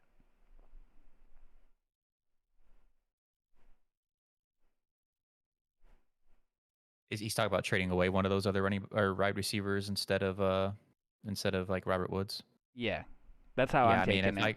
If I could trade CEH and Shepard, I would probably do it for Saquon, and just understand that you could potentially be buying into a situation where you're not getting the same player. But we already don't think a whole lot of Clyde. I think you're just like trying to get a piece of that Chiefs offense, but the production just simply isn't there for him. He's going to probably have a couple games, and that could happen like as soon as next week, but it's not going to be a season-long situation. And if you can get like 85% of Saquon back, I want that instead. Don't trade Pittman, though. Hold on to him.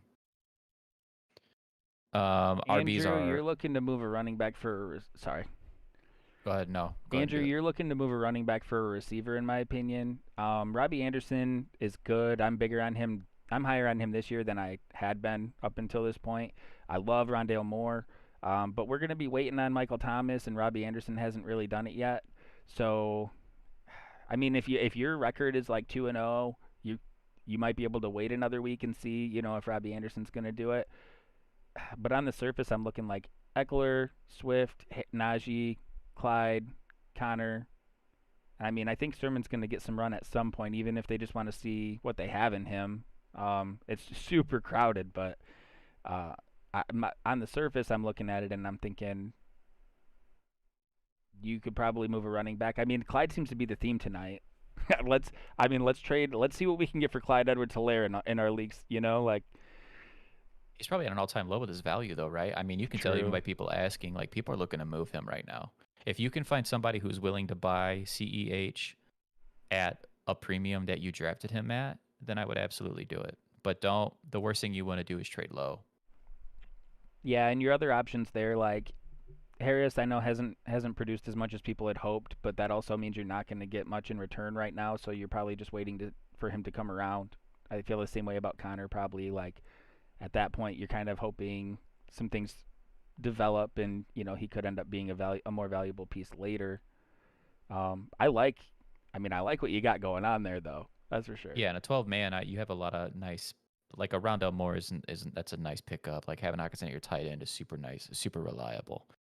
But hopefully Sermon could come around. I've got him too in a league. I would love to see him come around at some point this year. Don't give up on him yet. I know that running back situation is super murky and it might not ever work out. But if it could, there's a lot of upside there. So I do like your team.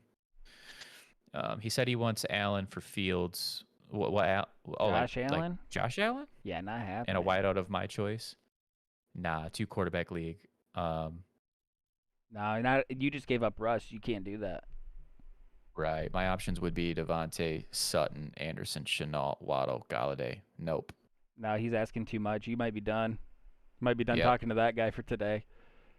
Yep. You got to tell him come correct tomorrow. We're shutting her down tonight. Yeah, I mean, like you don't want to say No, I it, wouldn't do but that. like Allen might be untouchable for you right now because like you did just give up Russ in a 2 quarterback league. Yeah. Sutton's great. We both are big Sutton fans. Still way too much. My running backs. This is from earlier. Sorry, Greg. That was that Tyreek and Devonte Smith for Taylor and Jamar Chase. So like he'd be giving up Taylor, and he still has Oh hell Kamara, yeah, Gaskin, Henderson, Mitchell, Pollard, and Jay Williams. hell yeah! Get Tyreek. Go get Tyreek. I don't hate it. I'll say that much. I don't hate it. Hey man, Tyreek is a week winning dude. Any week. He had a rough week last week, so maybe that dude's feeling a little scared off of one bad week from Tyreek if he's one of those guys that reacts to that type of stuff quickly, or maybe he's super thin at running back. I think you've got enough running back depth there, you can make it work. If you need some receivers, I love some Tyreek too. Well, yeah, Kamara's a lock, and you get to play matchups with Gaskin, Henderson, and Mitchell. And you get to wait and see with Pollard and Williams. Like, there's a lot of Right. good stuff happening. Right. Oh, it was Damien Harris. I mean, still a nice piece though. You got a nice running back room there. Like, so you got Eckler, Clyde, Swift, Damien Harris, Connor, and Sermon. Like, you still got a pretty good room. I I'm not as familiar as I probably should be with the schedules that those guys have coming up, but like with that many guys, you're gonna be able to find matchups you like too. Like, don't feel like you need to make a move. I mean, I was just glancing at it. You asked like if there's any trades you should look into, and that was kind of what stood out to me. But I mean, really, the options that you have I think are going to work. I was assuming you probably don't feel great about Woods or Robbie right now, and we got Michael Thomas, waiting to come back. So, it all kind of depends on Right. your current record. If you're feeling any pressure, maybe you're playing a guy that you really want to beat this week. If any, it depends on the circumstance. Overall, season I long, could that roster looks nice. Yeah, I mean the way I feel about it is if you want it, you don't have to make a trade. You don't have to. But if you are interested and you're looking to make a move, um I'm holding Eckler and I'm holding Swift. and Damien Harris is a nice extra piece to have. I don't feel too strongly about Connor, and Sermon is a total wait and see. Could be nothing this year. Could end up being something by halfway through the season. So the only thing I would do is if I was to move a running back for receiver, I don't hate it, and it would be CEH, but I'm only doing it if I can find somebody who's willing to really pay up for him, like somebody that still believes and wants a piece of that offense and maybe isn't paying too much attention to how much he's struggled. But if you can't get somebody to really like kind of pay up big for him, I'm probably sitting tight right now. You Rolando, guys, yep, go ahead. I do think he does. Part of the reason I think he does is because the volume's going to be there. I think coming into the year, I was really big on Devonte Booker, and there was a world I was seeing where Devonte Booker was going to be getting more touches than the typical RB2 for New York was. I thought they went and got him because they wanted to take some of the workload off of Saquon. It could still happen, but from what I've been seeing, really, like I kind of think they're just trying to get Saquon up to speed. I think he's going to have a lot of volume when he gets going, and I think it'd be hard to imagine him. I mean, RB1 typically is a 12 team league, so like we'd be talking about RB12 ish. It would be at RB1. I see him being there. I think the volume's there. I mean, I think he does have enough, even if he's not the same dude that was like what he finished RB3. I think was his best year. Like I don't know that we're getting up to that high, but RB1 I think is, yeah. I'm pretty comfortable saying I think he's going to be there. Before we say that for sure, and look, I'm a big believer in somebody who doesn't believe in, especially only 2 weeks in, buying into like the whole schedule narrative for an entire season, because we still don't know who's really good and who's not good for these defenses. And on top of that, injuries happen throughout the year, and defenses get better, defenses get worse. There's a lot of variation. But if we're just playing devil's advocate for right now, and I usually don't do this, but listen to some of these matchups that the Giants have this year. They get the Falcons this week, and that's great. But you got the Saints, you got the Rams, the Panthers in 2 weeks have looked pretty good on defense, a lot better than we expected. Chiefs, you don't care about. Raiders have also looked better than we expected. The Bucks, the Eagles seem like they're not a bad team. The Dolphins, the Chargers. They get the Bears at the end of the year. They get Washington at the end of the year. They get Eagles twice, obviously.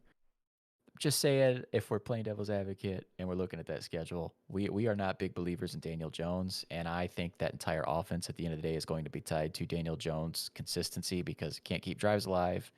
If homeboy's out there throwing the ball to the other team or soaring it somewhere, not to one of his receivers, like there's just not going to be as much production from anybody that you want. It's not a lock. Prime Saquon Barkley, this would be a lock, because he's just a different dude, and maybe he still is potentially that guy, but we haven't seen it yet. Dub and I were talking on our last stream about that game that the Giants had with Washington. Saquon, I don't know if you guys saw it, but Saquon had that carry that he had on the outside, and he was able to get an open space, and he was running downfield. There was nobody there. Like he had a long touchdown, and he got ran down by a couple guys that I don't think he should have got ran down by. And prime Saquon, I don't think that happens. Now, Dub pointed out, and this could be true, it could be just conditioning. Like he has been hurt, so maybe his conditioning is not quite there yet, and he might get there in a couple more weeks. And to be honest, I'm not putting that past Saquon, and if he does end up coming around, like you're not going to be able to trade for him what you can right now. So this is a little bit of a risky play. Like, are you one of those fantasy players that is willing to go for the upside, and you're okay going down with that ship in order to try to win your league and not just like take top 3? Because if you're that player, then you're trading for Saquon Barkley right now. Yeah, yeah. I think there's a lot of opportunity. It could pay off huge. That schedule's a little rough. While as Right you when were I started talking, reading it. well, as you were talking about that, like right when you started looking into that, right? I pulled up a different schedule for a similar reason. So if you're looking at moving a guy, maybe you don't feel good about it, but you don't know that his value is as high as you'd like to see it right now. Something that you can do is wait another week and hope that he goes off, right? Like there are guys, Mm-hmm. we're talking about high end guys, Saquon Barkley, Clyde Edwards-Helaire, like those are first round draft picks. Those are guys that you were expecting to be your RB1. So like they're going to be hard to move if you want to get away from him, it might be hard for someone else to also want that player, right? Sometimes it might just take a good match or a good fit or the right owner to deal with. So anyway, I looked up the Chiefs schedule. Okay. Oh, So okay, because of Clyde. I was hoping that I was going to find a couple nice matchups here, and we'd say, all right, well let's give Clyde another week or two. He has a good game or two, and then you might get top dollar for him, right? Well, we got Chargers is the next game, and I don't know. I mean, there's a chance there. Then you Right. got at Philly, and I do think Philly. I said it before Run the games defense. on Sunday. Like their run Yep. defense could just shows up sometimes and shuts down very good run teams. So Yep, I they don't do. know. Fletcher Cox is a freak. So like that's a thing. Yep. You got Buffalo, Washington, Tennessee. I don't like Tennessee's defensive backfield, but their front is pretty good. Um, I mean, it's just going to be a while before you get into a defense that I don't think that Clyde Yeah. Edwards-Hilaire's value is going to jump anytime soon unless it's this week against the Chargers. I guess is what I'm saying. So if you're not seeing if you still have Clyde, going into this week's games and you don't like the fact that you have to start him or that he's on your team, you want to try to move him, I might give it one more week just to see what happens. But then after that, like if you're still set on moving him, get what you can get for him because I don't think it's going to get better. I want to trade with the guy I'm playing with against this week. Is it a good idea if you win the trade? It definitely is. That's a tricky situation though, because if you're the one to initiate a trade and that guy knows that you're playing against him, like automatically he's going to be giving you the side eye. Like, oh, you're playing me this week. Why do you want to make this trade? Yeah, he'll go into it You with some know, hesitation. right. So that's a tricky one. Don't send anything. Maybe have a discussion with him first. But yeah, if you win the trade, then that is a very good idea. Usually we can't get people to do that. I mean, when I'm like in trade mode and I'm pulling up people's rosters and I'm looking to make a move. First thing I do is I see who I'm playing that week and I don't even bother looking at their team because I already know they're not going to make a move with me. It's true. There are some opportunities. So like Saquon Barkley was mentioned, and I don't know if that was because you were considering trying to acquire him, but if that's the case and this is the person you're playing against this week, there might be a little opportunity to talk to this person and say like, "Hey man, I don't think Saquon's all the way right yet. I might be doing you a favor this week." And in reality, you might take the L. You might take the L if you were to acquire Saquon and he's not all the way back, right? But if you think that he is on his way back, which I tend to think, and this is going to be a big boost for you the remainder of the season, I also think it might be worth taking a dip this week, maybe giving that guy a dub, moving on for the rest of the year feeling pretty good about your lineup. I don't know if that's the case, but like I can eat that. I can eat one, and I'm not saying like Sure. you want to knowingly give any games away because you can't take it for granted. You never know what's going to happen, but like if that's a pro and a con that we're discussing, that you take 70%, 75% Saquon this week in a matchup, where he would have had to start him, I'm thinking about it. I mean, at It's going least to be a trying to turn it very into a discount, right? yeah. Well, this is going to be a very telling week for Saquon. Going against the Falcons. He like what's going to Yeah. happen? He's either he's going to if he balls out, then if you have him, you're super happy about it. And if you wanted to trade for him or you were considering it, then you can't do it after that. At least not for a couple weeks. You're not going to be able to trade for him. You'll be paying peak value again. It's like you hit the reset button after one good game.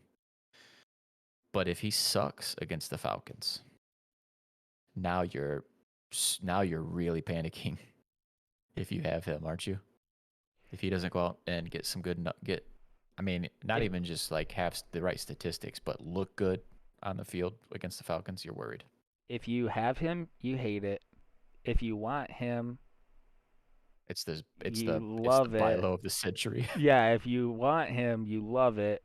Do But you want to? Would you want to then though? well, you have to hit the pause button and at least think about it. You have to have a conversation with yourself. And the conversation is, can I accept this not working out? Yeah. because I do think it's a. I mean, we've talked about if a player shows out against a good defense, then that for me at least puts that player in a position where it's like matchup proof, at least for a while.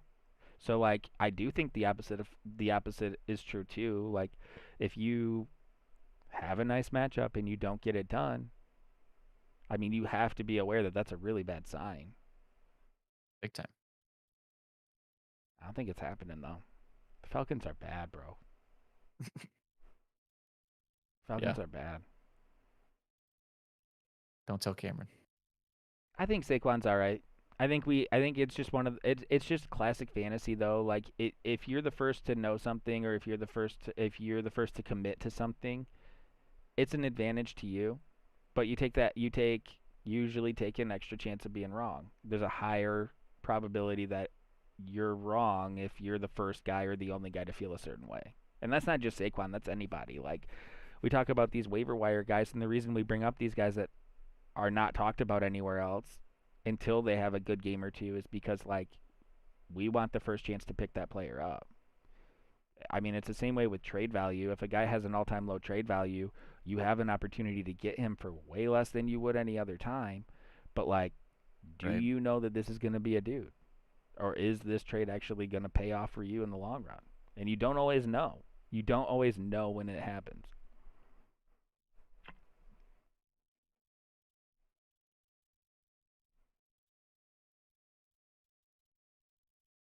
I That wouldn't would trade. Go ahead.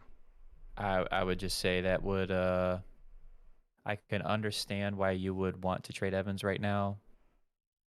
Like he isn't going to be the consistent every week wide receiver. You kind of got a glimpse the first 2 weeks of what he is. He can disappear on you, and he can also score 2 touchdowns, put up a lot of points. If you like the guys that are just going to give you something every week and more consistent, I can understand why you want to move them. And then also if you need a running back. Oh, what you're talking about, and a running back to get one of those guys. I don't think you should have to give up much more to get one of those receivers for Mike Evans.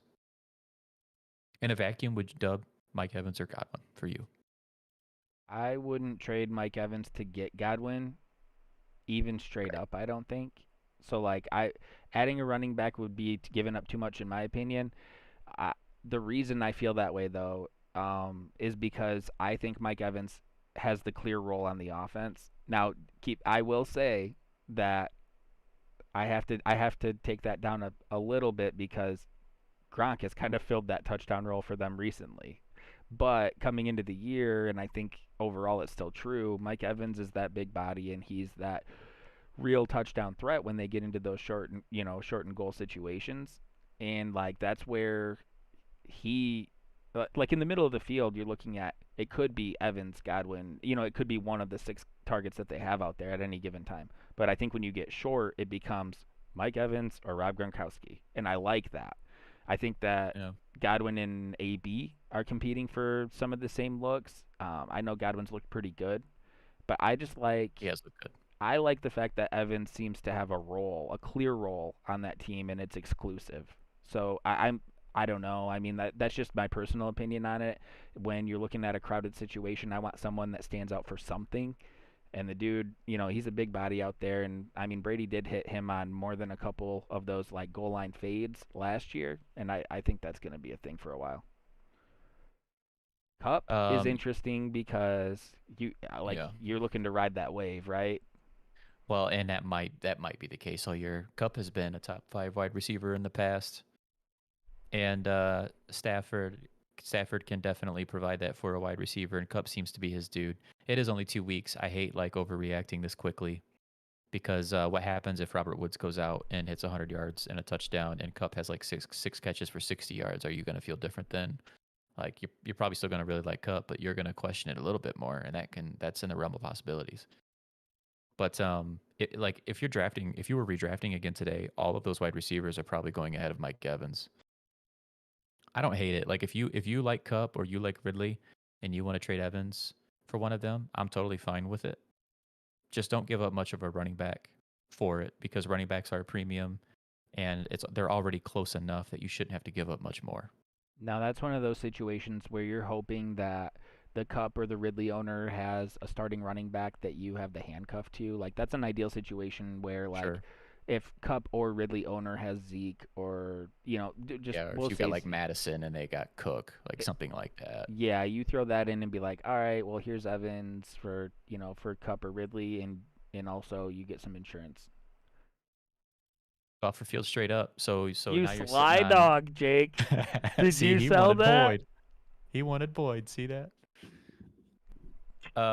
So he's got Baker and Allen. Obviously, Allen, you're just like playing him every week, and like Baker, you probably are too. So understand that like Fields might not be a starting quarterback in 2 or 3 weeks from now, but his upside is so much greater than Goff's is. For sure. Don't you agree? Oh, for sure. I mean, if I, what I'm you're I'm a doing guy that there, likes to take risks, so I do it. 100%.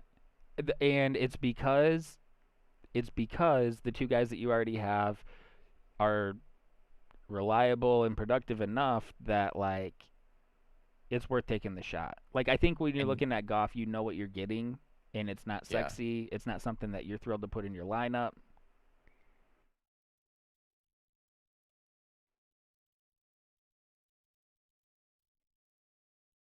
Oh, okay. I wonder if that's the same dude that he's talking about that trade with.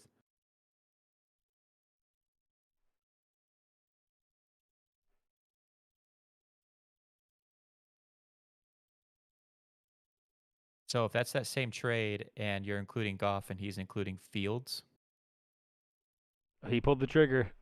do it. He pulled the trigger. Do it. I just think that you can take Goff's production that he's probably going to provide this year, and I think you can replace it at some point. I mean, today, right now, Justin Fields has more trade value than Jared Goff would, I would imagine.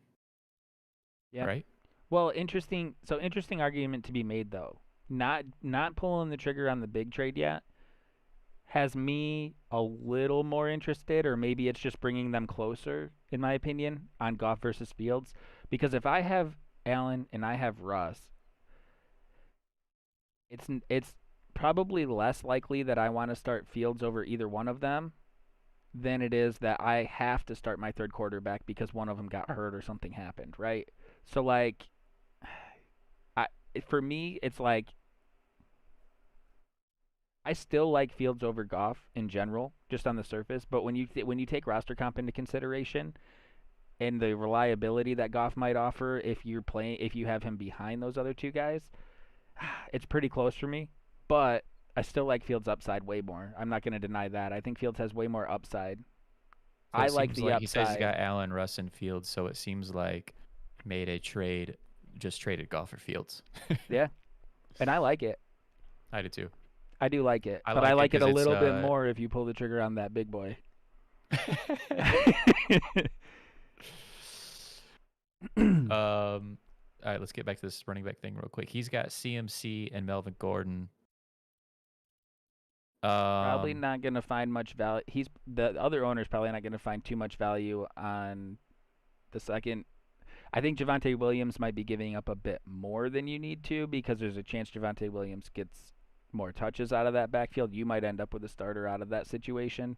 And I don't think anyone is big on Chuba Hubbard right now. He's the backup for CMC. I love him. I saw a little bit of him in the preseason, but I mean, like, I just don't think he's on anybody's radar enough to where that would add value to the trade. It Who probably that wouldn't, that would be an own. unfortunately. So are we saying that the same team has Cup and Ridley? Is that what we're saying?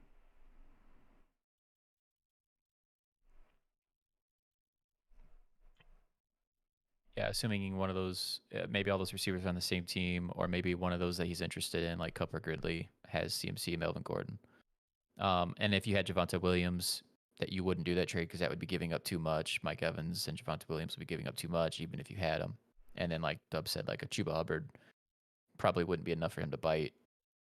So it would have to be some like bottom of the barrel running back you'd have on the end of your bench that you'd be willing to drop for a waiver ad. It'd have to be somebody like that maybe you think would have a little bit of value, just not too much.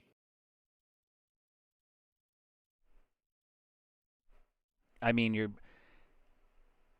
personally, and it might seem high. It might be somebody that actually makes the other owner really excited about it. I don't know, but like we're pretty low on Kenyan Drake. Do you still think that's too high? I would I would trade Kenyan Drake for a ham sandwich. So if you're throwing like Mike Evans and Kenyan Drake, I mean, we don't know who else you have, or maybe that's somebody you have access to, but I'm just thinking of other players that might be in that territory where it's like Right. you can afford to move this guy. It's a short-term benefit to roster him anyway, or it's not going to be a big deal. Well, it's yeah, and it matters. It matters, like who that team's running backs are too. Is it? I mean, it can't just be CMC, Melvin Gordon. You know what I mean? Like if they're deep at running back, then that's a tough sell no matter what. True. Oh But yeah, if we they're were just super talking about the handcuff potential, right? right, but if they're thin at running back, then it's a little bit easier to do a move like that. Jake, I'm happy for you, man. They were trying to get a receiver out of you too, right? Or was it a running back? Yeah, no, they wanted Goff and Boyd for Fields. Yeah. We said bump Um, that, and then you got Goff for Field straight up. I'm digging it. same, same because that upside is just it's there. That's not there for Goff, and I like that move because it could it could blow up in your face, but you can still survive that move.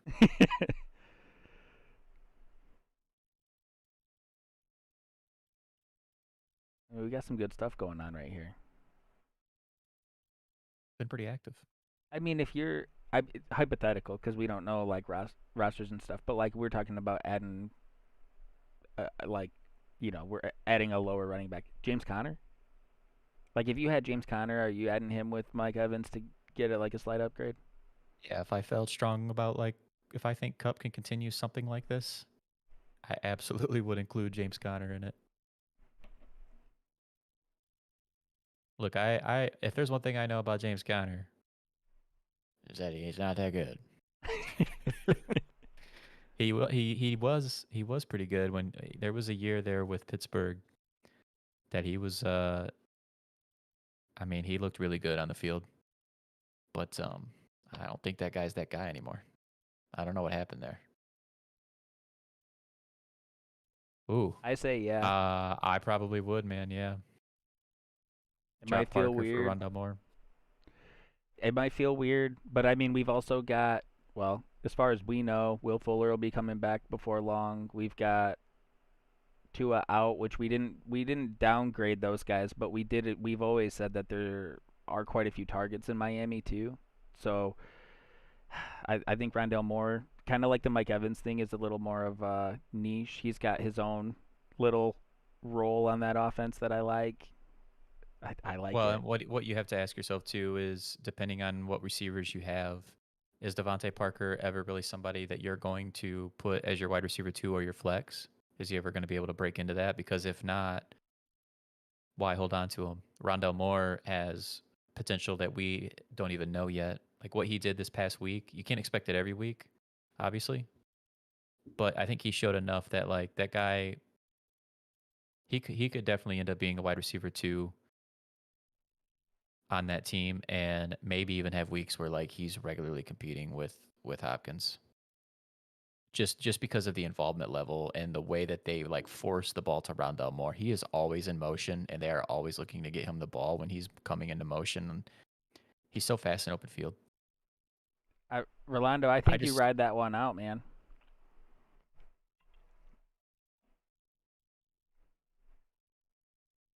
Mike Evans, Keenan Allen, Debo flex. Yeah, I understand you on the consistency with Evans, man. I mean, I do totally understand it.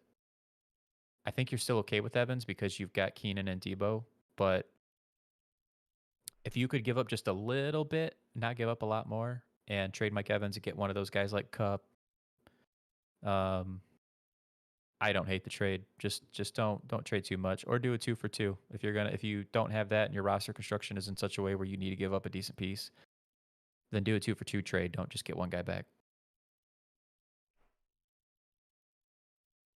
Consistency's kind of got me thinking a little bit too. So like, it'd be more of a downgrade. Maybe you have a need somewhere else. Like maybe you could afford to upgrade your tight end or quarterback too. So we might be able to go the other way with this, but someone that might have a little bit less trade value but provide more consistency. I love CeeDee Lamb, Oh, hell yeah. and he's very But consistent, and I think that his value is close enough to a Mike Evans that you could maybe find like a tight end upgrade or do a 2 for 2 too. Um I mean, Mike Evans I is going think to have the big weeks, but if you're looking for consistency, if that's really something you want to do, we might be able to go the other way with this, and you could still walk away pretty happy. I could be wrong on this, but I feel like the fantasy community is shifting pretty quickly on CeeDee Lamb. Like I think a lot of people I think if you offered Mike Evans for CeeDee Lamb straight up, I don't even know if the CeeDee Lamb owner accepts it. Really? Yeah, I think that might be how quickly the fantasy community is changing on him. I could be wrong, but it seems that way, especially with like the Gallup injury. Like there's just all this built up stuff with CeeDee Lamb. It's true. Looking to trade Kamara or Gibson for Kelsey. I have strong RBs in Kamara, Gibson, Sanders, Henderson, and Mitchell. My tight ends are weak in Gesicki and Troutman. Yeah, it's tough. Um, yeah, It's going to take a I. lot to get Kelsey, I think. It's gonna take a lot to get him, and I don't know if I don't know if Gibson would get it done either. I'm not opposed to trying to trade a Milo Sanders or a Daryl Henderson. Like if you really want to upgrade your tight end, to maybe trade one of those lesser running backs and go a little bit lower in the tight end group. Do you think Waller's price, because he had a great week 1 and then his week 2 was still solid, but it wasn't like a blow up week? Kittle. Kittle, I would try to get Kittle at a discount before Waller. I'm nervous about Kittle. I mean I am too. I think you still have some the upside there, but I think he's the discount target for tight end right now. He would be a discount for sure because whoever has him has to feel nervous.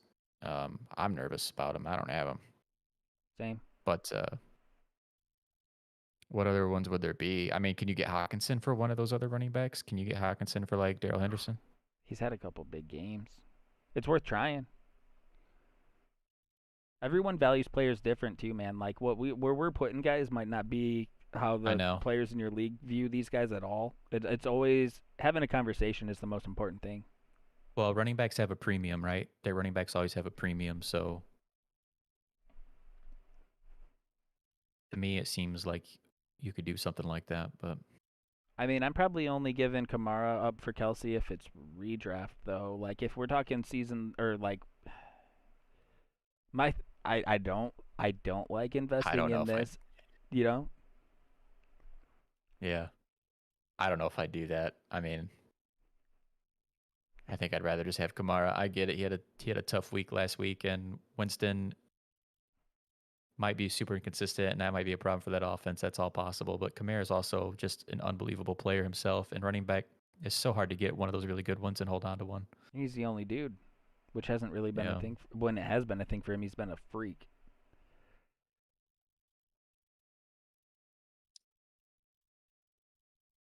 pretty good wide receivers. You're talking about with Devonte Parker. Yeah, man, I would totally be willing to drop Parker if he's just like some stash guy for you, and pick up Rondell Moore for that upside.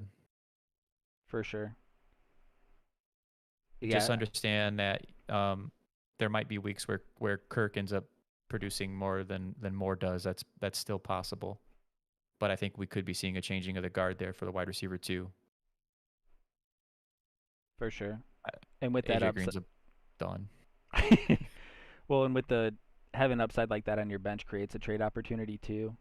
Like I mean, if Parker's out there getting you 8 to 10 points and he's looking pretty good, there's value there. But like people aren't Right. gonna want to have like they're not gonna feel like they need that guy. If you get some No. upside, if Rondell works out, even if he doesn't, you're giving yourself a chance at a guy on your team that somebody really wants or that you can start, so you could move somebody else that's maybe more desirable. Right. Yeah, it's not like Parker's just a complete bum or anything, but I don't know that he possesses the same upside. Oh, hey, So Dub. There that you go. If hell Gabriel would have been yeah. here earlier, he would have heard your hatred, your Kenny Golladay rant. Yeah, I don't know. I don't know if you caught that. We had some stream issues too, so it might not even be linked with this Oh, that's true. video. We had to stop and start a couple times, but yeah, I went on a pretty mean Kenny Galladay rant to start this. I don't think his value is gonna. I don't think his value is gonna get any better, and I'm really down on Kenny Galladay right now. So the I fact that actually you were like able that to trade. swing that, yeah, Kenny Galladay and Kirk for AJ Brown is pretty sick. Brown has struggled a little bit and he's had some drops, but like I just expect him to get right at some point this year, sooner rather than later. Oh yeah, I'm still really like I'm still really Rolando's on my mind here. Like CeeDee Lamb, Mike Evans, it's got to be close enough to make it work, right? There's got to be another Oh, piece maybe you can work in there. yeah. Damn, Gabriel, you got some receivers. Mike Williams is having a great start to the season. DJ Moore's awesome. Big fan of him. Don't give Obviously, up on Tyreek goes Shark without either. saying. No, I know. I hear you. I like him. I just, no, it is. When there's quarterbacks that I really don't trust at all, like it's a problem of mine that I do have, but I just somewhat ignore their receivers and I don't know. Tyreek, Urban AJ Meyer, Trevor Brown, Lawrence, DJ Moore. hashtag bust. Hey. Yeah, it's pretty sick. Tyreek, AJ Brown, DJ Moore, Mike Williams, and Shark. Yeah. Tyreek's my guy, man. I don't know. There was just something about him. I was watching the Chiefs game one day before they were like really good, and I saw something I needed to have, and I added him to my team. And I told myself, this is how I commit to my plans. I told myself, no matter what, it was like probably week 14 of that year. I was like, no matter what, you're keeping this guy. And then we went through that whole off season, and I watched him fall down the rankings. He was ranked like wide receiver 26th, I think, going into that off Yeah. season. And I was like, no, they got it wrong, man. They got it wrong. So I kept him, and then that next year he finished like wide receiver 11, I think. I think he was just outside of the top 10. Was that Mahomes' first year? Or was that with Alex Smith's? I can't remember. I think it was Alex Smith because well, his first year for sure was Alex Smith, and he got his points off of returns. And then his second year, he had a couple punt return or kick return touchdowns too. And that really is what like gave him the extra value. Like he probably still wasn't Yeah. like a super receiver threat. And Yeah. that's when I decided we were gonna stream fantasy football advice. Man. But didn't I tell you? I think that Alvin Kamara's rookie year, right before he broke out, I traded him for like a defense or some shit like that. I traded a defense for him to like Chris. I mean, that dude loved defenses though. He did. And Rolando, AP got traded, and that was it. I cut the Niners defense like 2 days ago. Um, I'll tell you why. I think that front seven is still really good. They still have a lot of those pieces. They still have Fred Warner. They still have Bosa. They have D. They have D Ford. Um, even their, I want to say he missed. He actually missed last week, but their that rookie D tackle they got last year, Javon Kinlaw. He's a second-year player this year. Very good. I think their front seven's still very good, but those DBs on the back end are rough. I'm a little worried about the Niners defense. I was big on them coming in, and then Verrett went down, and when that happened, I would be okay cutting them if there's another defense out there that you'd like season long, or there's a matchup out there you really want to pick up on. We talked about a few matchups this week that might be available in your league. Carolina, probably not Buffalo, but we talked about Carolina and Baltimore. They might be available, and they have some decent defensive matchups. I just don't have. How do you feel about the Niners defense? I gave up on them. It might be too early. I'll admit it, but like I gave up on them. Uh, It's the corners for me, 100%. I don't. I mean, the next 3 weeks they have Green Bay, Seattle, and Arizona.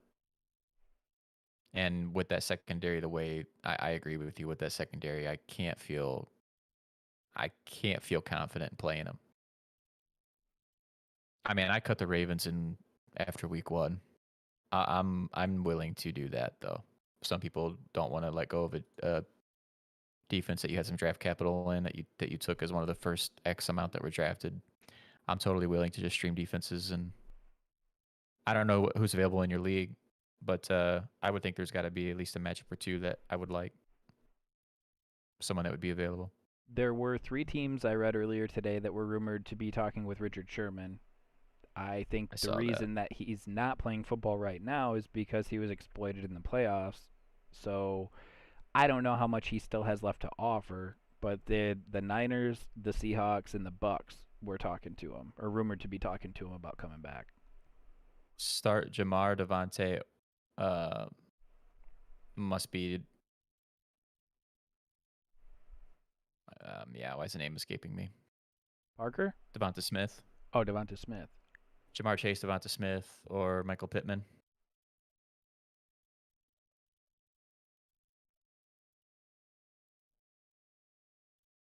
So Bengals are going against the Steelers. Steelers been pretty good. Steelers got a good defense.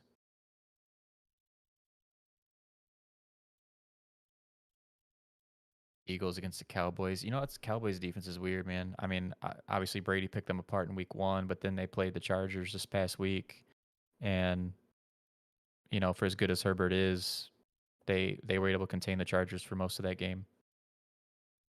So I don't even know what to think about them right now. And then Pittman, you know, the concern I have with Pittman, he just had a great week this past week, but let's wait and see what's going on with Carson Wentz. Is he playing or not? Yeah, I love the matchup though. I've been pretty down on Tennessee's With the DBs too Titans. this year, and that's a real Yeah. opportunity. If they say that Wentz is playing pretty early, I'm feeling pretty good about it. If we're getting more into like a game time decision, then I think Pittman takes a hit if Wentz isn't quite right. But the other two have some interesting matchups. They really do. I'm about to sit and think about that one for a minute. That's a good question with those 3. With Pittman, I just can't play him. That's an automatic. I just can't play him without Wentz, even though that's probably like that might be my favorite matchup. If Wentz is playing, I might consider playing Pittman. The problem that I have with the Eagles is, like we just saw it this past week, like Hurts isn't going to focus on any one guy. They'll distribute that ball to anywhere. Devonta could be this week's Quez Watkins. This might be a bounce back week for Devonte. I will say the matchup against Dallas being Monday night, being an interdivision match, is a little intriguing to me because I feel like those NFC East teams, with as much shit as they catch, play each other really Yeah, hard. they do. That's a tough one, isn't it? That is I a mean, here's the particularly tough one. thing. I think Chase is out just because they're playing in Pittsburgh, and I think that's Okay. just rough for me, which is weird because if we were ignoring matchups, recency bias would have me leaning towards Pittman, but overall, I started feeling really good about Chase after that week 1 performance. That's the thing. I think I need to see it one more week from Pittman before I can put him in. I think for me it's between Jamar and Devontae. And then if I'm a week late on Pittman, if Pittman does it again for second week in a row, I'm just really happy I have him, and then you can consider playing him moving forward. It's true, especially with the Wentz injury. Probably stay away from that. I do. Because if it goes back to where he's just not involved like it was week 1, you're going to feel so dumb playing Pittman over like a Jamar Chase or even Devonta Smith. I'm playing one of those 2. And it's mm, who's going to do it, Dub? Chase. That's where I wanted to go I was to. saying I was saying That's I where I was wanted out to go because of the to. matchup, but like then you think about it, like you have to assume that Pittsburgh's gonna have a lead on Cincy, right? Like there's, I think as far as Shit, like I don't know. volume goes and like passing attempts go, Heck, I think those this is games get one of those ugly, man. 48 throw Joe Burrow games. Those games get ugly where it's like 13-10. But yeah, I think I have to go Chase. I We're feel doing like it. that's an obvious choice, but that's what I would do. Broncos, Panthers, and Cardinals are available. Okay. Damn, Broncos are available. Who are they? I have to look at these matchups. I can't remember them off the top of my head.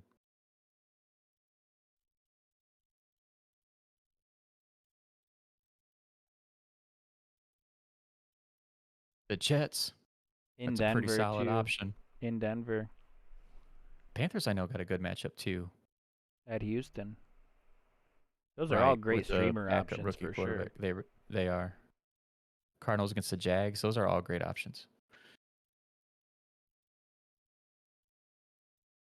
I would be willing to drop San Fran for one of those. I tell you what I like doing in those situations, if it's me, when you have 3 matchups like that, and maybe you're having a little bit of a difficult time deciding which one to pick, look for the next week as well. Look at who those teams are playing the following week. And if you can get a defense that's got 2 great matchups in a row, so you don't have to do this like back and forth picking them up type of thing when you're in a streaming situation, that's usually where I lean.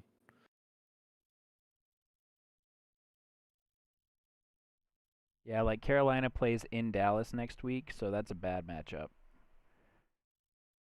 And then we've got Arizona plays at the LA Rams next week. That's a bad matchup for defense. What's our other one? Broncos. Denver hosts Baltimore next week. I don't love that one either, but I think that's my favorite matchup though. If you had to, and you can dump and stream again next week, but that's probably you can. If they're all close enough for me at least. I think it sounds like for both of us that Denver probably is the most startable option for next week too. If you're not liking anything that ends up being available. Well, and Zach Wilson was like a deer in the headlights this past week. It was absolutely terrible. I would play the Broncos this week.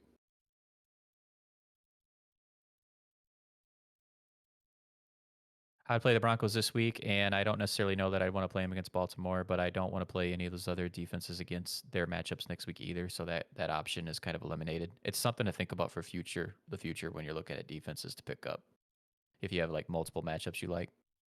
But for this particular week, I would play the Broncos over the Jets and be pretty happy about that. Cole, I'd be looking at Carolina's defense this week. Would you? They're both great options. I think the Raiders defense is under the radar. I think that there's somebody that you're going to be looking at in a week or two like, man, they're a top 10 defense. Like, could totally happen. But Jacoby Brissett, man, he's got that, like, there's this little bit of, like, an it factor where, like, he'll do what it takes to get his first downs. And we already said that we didn't think that they were going to take a big step back from Tua as far as, like, weapons goes. And I just, when you compare that to what we will probably see out of the Houston offense this week, listen, I'd rather have Jacoby Brissett than Davis Mills every day of the week. You'd rather go against Brissett, you're saying? No, I'm saying that they both have backup quarterbacks coming in this week, and I would much rather have Brissett on my team if I were like playing football. Yeah, I would probably. That's the Raiders going against the Dolphins. Yeah, and then Carolina's in Houston. I just don't see Houston. I would prefer going with Carolina. Yeah. I know. I agree with you, but sometimes this shit surprises us. It's true. Where the new quarterback comes in and it's such an obvious like, well, of course they're gonna suck, and then they don't. That does happen. It's why Vegas stays rich, because we see such like obvious matchups and then we're wrong on them for whatever reason. For sure. But what we know and everything we've seen, I'm playing the Panthers on that one. Same.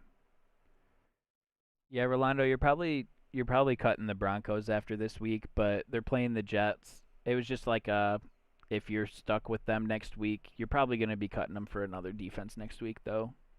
It's just more than likely.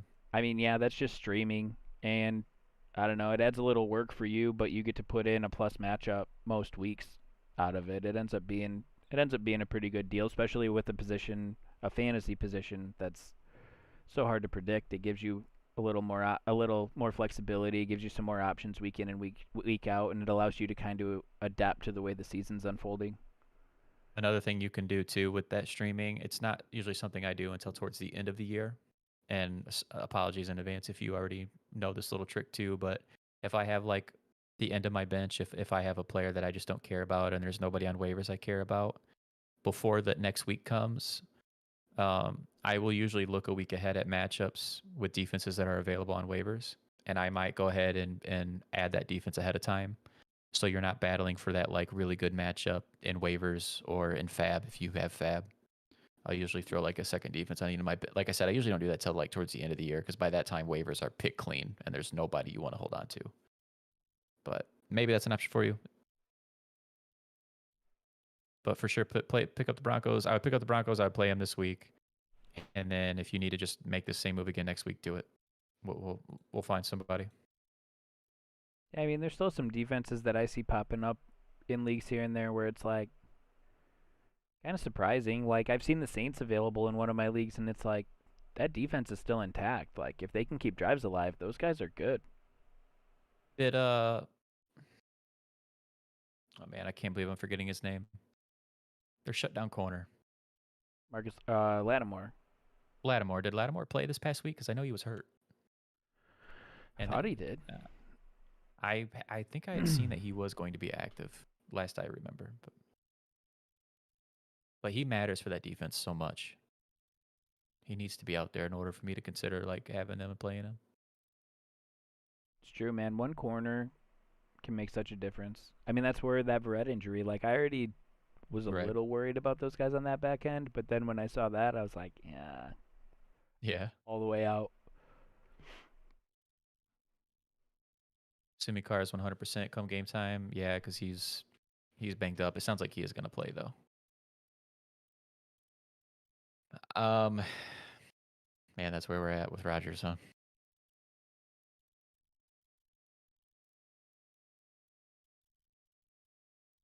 That first week was pretty bad.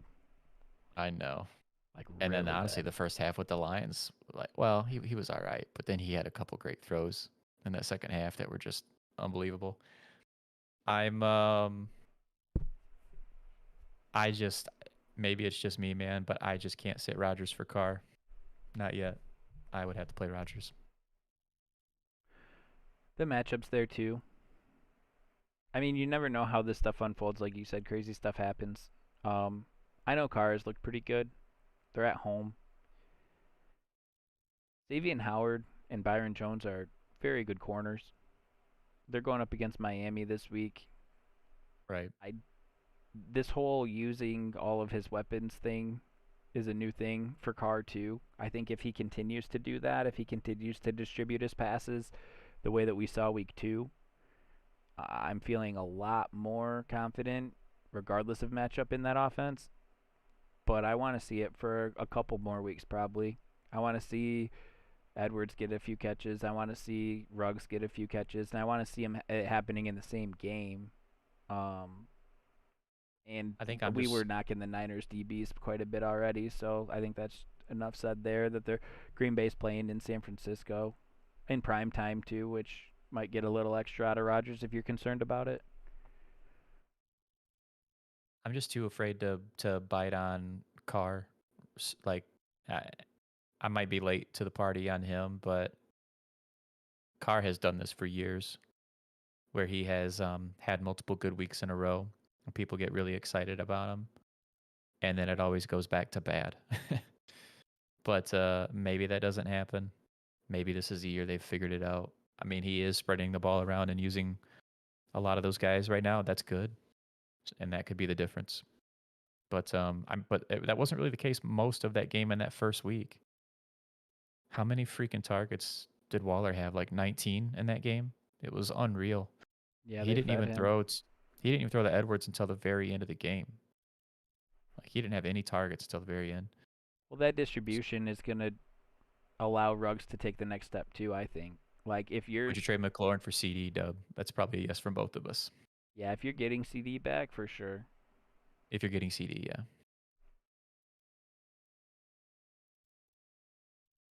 McLaurin's a really good player, and they should both have really good years. But I just wanna. I mean, one's got a more questionable quarterback situation than the other, and CD's so good too. You're good, man. Would you consider dropping him for a waiver player? Who's that? The last him I remember you mentioning was Mike Evans. That was a while back. It can't be that same guy, right? I mean, he wouldn't be asking to drop Evans.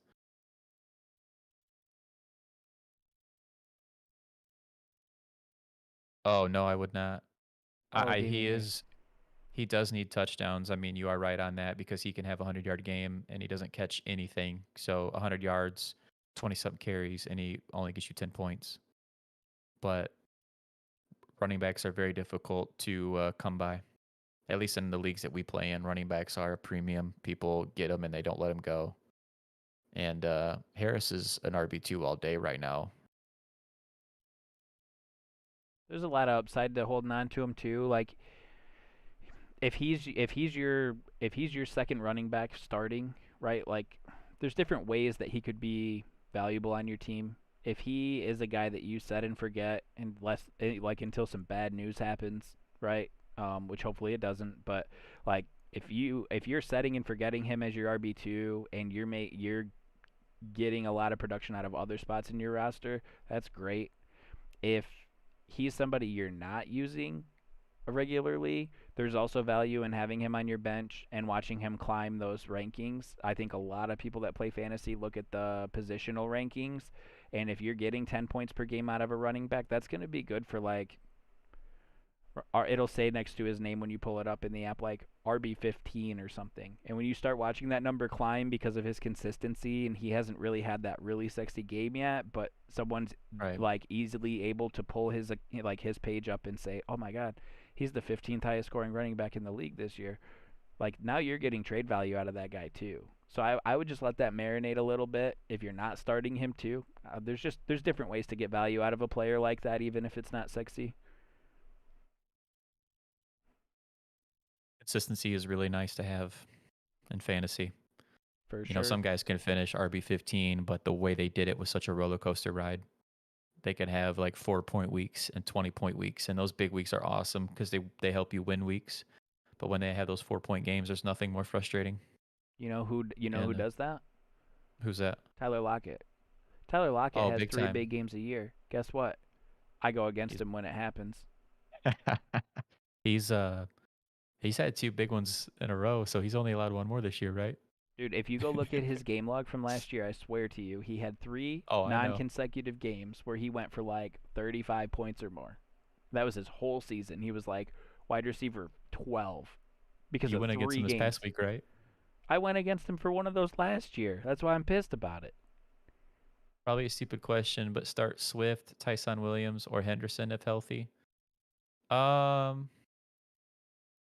I probably have Henderson over Tyson Williams if he's healthy, even though I don't really honestly mind those 3. And then Swift and Henderson would be the one I'd have to think about more. Where are you at with that, Dub? The Rams have the Bucks. Oof, oof, it's tough. It's probably Tyson. And, and Lions have the Ravens. It feels weird, I Damn. know, but it's probably Tyson because Swift's been sharing touches with Jamal Williams a lot. But here's the thing. If the Lions were running the ball 20, 25 times in a game, I'm on board. But they just played the Packers. It was a close game, and they had 15 carries between the two. It was like 8 and 7. I I think mean, that they're built to run, but they're not doing it even when the game flow allows it. So I like Swift. I think there's a lot of upside there. But safest pick this week, I'm going Tyson.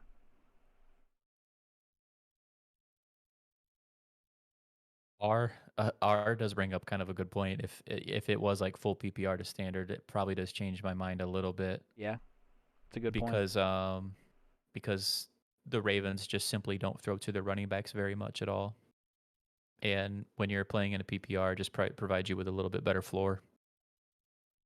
It's true. I mean, the dude had like 8 catches week 1. There's a lot of opportunity there for PPR. Right. Yeah, it's something because like Tyson is, even though I like him as a player, he would be like my 3rd running back in a vacuum, but he happens to have the best matchup this week. Yeah, It is Henderson's full going to be PPR. playing with a rib thing against the Bucks. Baltimore's run D Yeah, is pretty nasty too. and you have the potential for him to go out and come back out and not play. in a game like that, or just get straight up stuffed. You also have the possibility that, man, names escaped me. It's getting late and I'm getting tired. Jamal? Nope. Stafford. Stafford could also like hit a nice bomb to a Van Jefferson, be on the 3-yard line, and then Henderson gets the easy walk-in touchdown. It's true. It is true. That shit happens too. It's interesting because Baltimore is in Detroit this week, and game flow benefits Swift and Williams, right? Like, I think that if Baltimore's up, which we should at this point expect them to be, like, Williams will get more run and Swift will probably get more passes. Like, kind of interesting. And full PPR, I think Dubs is absolutely correct in that, you have Jamal Williams and Swift essentially like splitting the duties there. But Swift is the more dynamic player. And in full PPR, I think I would have to. God, I don't like that Baltimore matchup. I think I'd have to play Swift. You would still stick with Tyson probably? I totally understand if you'd want to. I mean, it'll help to like it's look hard at a one. lineup too, right? Like, who cares about the other guy, right? It might be a very small factor if I'm like, man, this dude's stacked, right? It might change some of my decision making. But if you're looking at your team and you're thinking like, I need upside, probably going Swift. If you're looking at it and you're like, 10 to 12 points out of this spot would do me real good, and I just need that, like Tyson Williams. Now, in fantasy, I think we both kind of lean towards give me all the points I can get. I think Tyson has the better shot at the touchdown. Probably. He had one week 1, and he should have had another this past week. He just fumbled the damn ball right at the goal line. I mean, like, You're good, Cole. This is why we should have been pushing our Twitter earlier, so you guys True. could follow us on Twitter and we could like communicate like on before game days about this stuff, because news can change and that can change our minds too. It's true. Yeah, Twitter handle's at the top of the screen on Josh's side, over here. I point up right above me. Yeah, Does there that you work? go. Hit us up on there. We haven't used it much, but like we want to get going on there too. So if you guys have any other We need to. questions, like feel free to interact with us on there. It's definitely something we're gonna get better at, but we haven't been on there too much. So, man, Lamar Jackson's Someone gonna have 2 rushing touchdowns. Like if there's See, that's the problem. against the Lions in Detroit, bro, on that turf. And he was just out there stiff arming on the sideline, which I hated for football reasons, by the way, because like that defender's giving him a break on the contact, and then he goes and does that hard stiff arm. But like if he's running with that swag, and there's like a prop bet you can find for like plus 1.5 touchdowns on Lamar Jackson rushing, hit me Yeah. up. You have to pick up Brandon Cooks if somebody dropped him. I don't know what your waiver situation looks like. I don't know who's available right now, but I can't imagine many players being more worthy to pick up than Brandon Cooks, if any. Yeah, it might be a situation that's not great without Taylor there, but Taylor is gonna come back. Like he's not out for the year. So if you could pick him up and just hold him, he's You're got to be rostered. That's crazy. I agree. You're good, Cole. We appreciate it. I mean, it's fun for us to have to put thought into these. It's not like an easy, oh yeah, do this or do that. It's fun. Hold or Hector, drop LaVisca, and I would hold Ayuk. I know it's been a rough couple weeks, but Dub and I both really believe in him as a player, and I just feel like there's at some point sooner rather than later he's got to step up and do what he did last year. I would definitely hold him. LaVisca, if it would depend on what's on your waiver wire and how deep your league is. If you're in a deep league and there's not a lot out there, I wouldn't drop him, but I'm also okay with letting go of LaVisca, to be honest with you, if there's something out there you need. I think even if you're higher on LaVisca, which I agree, I'm bigger on Ayuk. The way he finished last year, I think the coaching staff's trying to motivate Ayuk. There's something about the way he was doing things they didn't like, and so they're playing the game. But even if you were bigger on Chenault, I think it's going to be worse to try to hold both for now. If there's some other options out there, I think you don't want to have too many dead roster spots. But if there's nothing out there that's really standing out to you, I'd probably sit on both of them. I would give it maybe Yep. one more week, and then you have to pick. I think you'd have to pick and try to find some more value somewhere else. But Yeah, that's depending on what your waivers to me. for But sure. Ayuk, I'm not dropping regardless. I'm holding on to him at least for another couple weeks. No, I mean, he last 6 weeks last year, he was going like 100 yards 4 out of the last 6 weeks last year or something, handful of touches. Yeah, yeah, he was balling last year. I just can't believe that player's just gone like this out of nowhere. That just doesn't make sense to me. Do you have any trade targets for me trying to improve my flex spot? You have Mahomes, Cook, Carson, AJ Brown, Ridley, Logan Thomas, Allen Robinson, Claypool, Waddle, Ingram, Tyson Williams on bench, and Jacoby Myers. Just trying to figure out how to improve my tight end. Tight end's a tricky one because it's just such a thin position that it's almost kind of difficult to trade for without having to pay a lot for it because people, like, if they have one of the good ones, they don't want to let them go. It's probably impossible for you to trade for Kelsey or Waddle because they're going to require so much in return. And sometimes people just say they're untradeable if they have Waller? them. Yeah, did I not say somebody else? Well, you said Waddle, and it took me a Oh, second. sorry. Yeah, sorry, Waller. I think I saw Waddle. I think I was looking at Waddle when I said that. Um, yeah, you probably can't get one of those tight ends, I wouldn't imagine, without giving up way more than I would want to. So that automatically puts me in the range where I'm looking at like Hawkinson. I'd be interested in Hawkinson. Honestly, I'd be more interested in Hawkinson than even like Mark Andrews, but I would be okay with getting Mark Andrews too. The thing is, I don't know that Logan Thomas is that far behind Mark Andrews. I mean, he doesn't carry the same name, but Mark Andrews hasn't been like a focal point of that offense these first 2 weeks. And Logan Thomas, if you look at his snap count, he never, ever, ever leaves the field for Washington. And not that he's like one of those, he's not in the same tier as like a Hawkinson, but honestly, he might be pushing in that Mark Andrews range. I think maybe we're valuing Mark Andrews a little more than we should have. This was the case last year too. I'm not just saying it because of these first 2 weeks. It's just something I'm throwing out there. But I would trade. If you could get a Hawkinson, man, that would probably be where I would start because I think that's a guy where you won't have to pay a ridiculous amount for. You're still going to have to pay up for it, but he'd be more affordable than one of those top two guys. And don't And force the you're deal to pretty deep. happen. You're looking at a squad right now where you've I mean, you've got It's Mahomes, it's Cook, Brown, and Ridley like that. I'm just looking at your starting lineup, and I'm thinking like, if Logan Thomas is my worst starter, like I'm okay with that. yeah, you're so deep, and it's nice to be deep, man, because injuries are going to happen.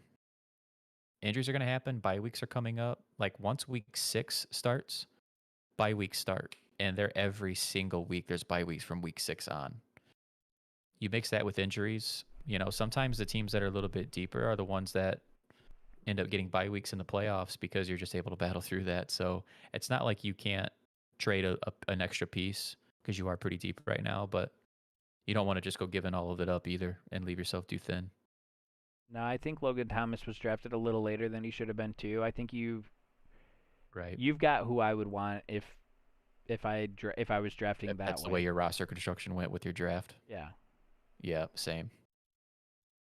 There's I, there's a lot of value in having a guy that you got at we'll call it a discount that you get to plug in every week, and there's still a lot of upside. I mean, Logan Thomas had a pretty nice year last year. he did. He had like 72 catches last year.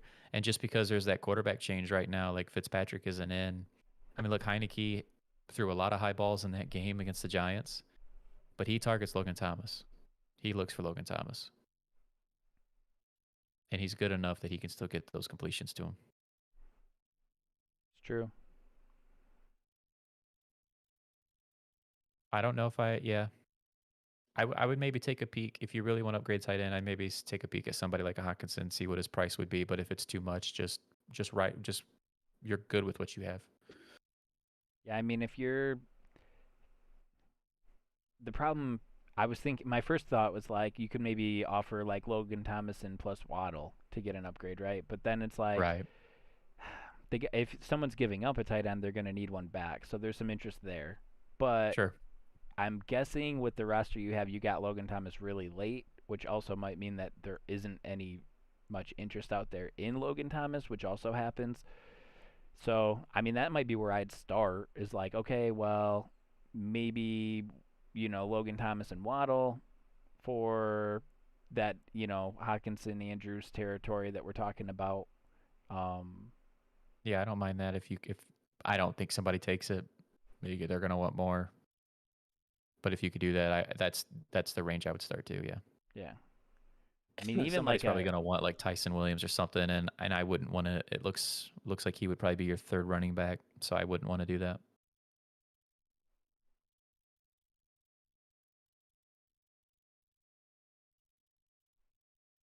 Just throwing it out there. I don't know what tight ends are available in your league, but we have no idea what to expect out of Evan Ingram, and I know that's a name that like people just want to forget about.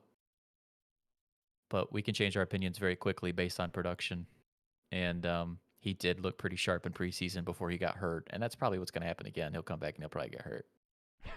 But if you just want like a second tight end to kind of hold on to and you can afford it on the end of your bench, like he's probably free. He's probably in every league. And then if he sucks, just cut him. There's also another potential stash that could be interesting. I know Disley's still there too, but Gerald Everett has been more physically capable than the production he put up in with the Rams, and he's in Seattle now. There's a couple tight ends out there that maybe you could stash too and end up looking more sexy in a few weeks than Logan Thomas. So, yeah, I mean, if you can't make a trade work out, there's definitely some other ways you could go about it.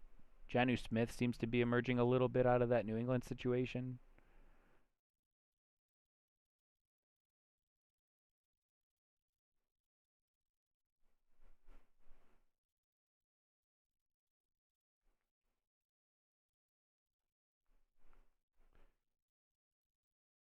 Was it who had other receivers? It was Gabriel. Never mind.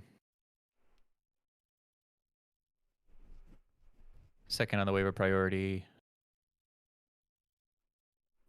One except for first place, who's two.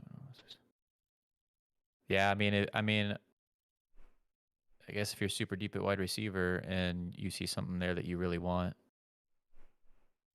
Cooks is going to get claimed by somebody. Well, he's thinking about claiming him with the 2 spot, I think. Oh.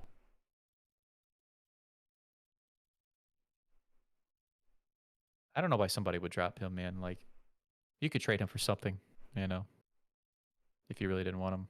It's got to be somebody just who already didn't like him, and then once Taylor got out, they're just totally out.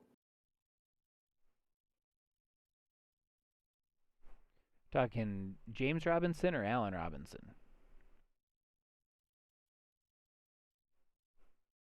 I assume Allen Robinson. Yeah, it's Allen Robinson from his roster that he mentioned earlier. Oh, yeah. Good call. Allen Robinson, man, every year. Well, it's over the course of like 3 to 5 years, but there's these guys that you look at and you're like, I really like that player, and I have no idea why nobody else does. And Allen Robinson is the guy. He is. It's Brandon Cooks too, though. It's funny that True. He was involved in that. I happen to be, but I happen to be a fan of Brandon Cooks. I mean, I tell you what, that trade's not looking bad at this moment, considering that Cooks just lost his quarterback and Henderson's hurt. Henderson's a good running back, but his obvious problem is he just really struggles to stay on the field. And Allen Robinson may be getting an upgrade as far as his fantasy production goes with Fields. For sure. And that dude, like last year, I watched a lot of the Bears games because I had Allen Robinson on my team, and like, dude's got it. Like he looked Allen Robinson's really a beast, good. Man. Yeah. I think Renfrow over Cephas. If you're really trying to pick either one of those guys up, I'd probably go Renfrow over Cephas. I mean, it could be another week or two, and we're talking, higher about Cephas, but there just hasn't been enough there.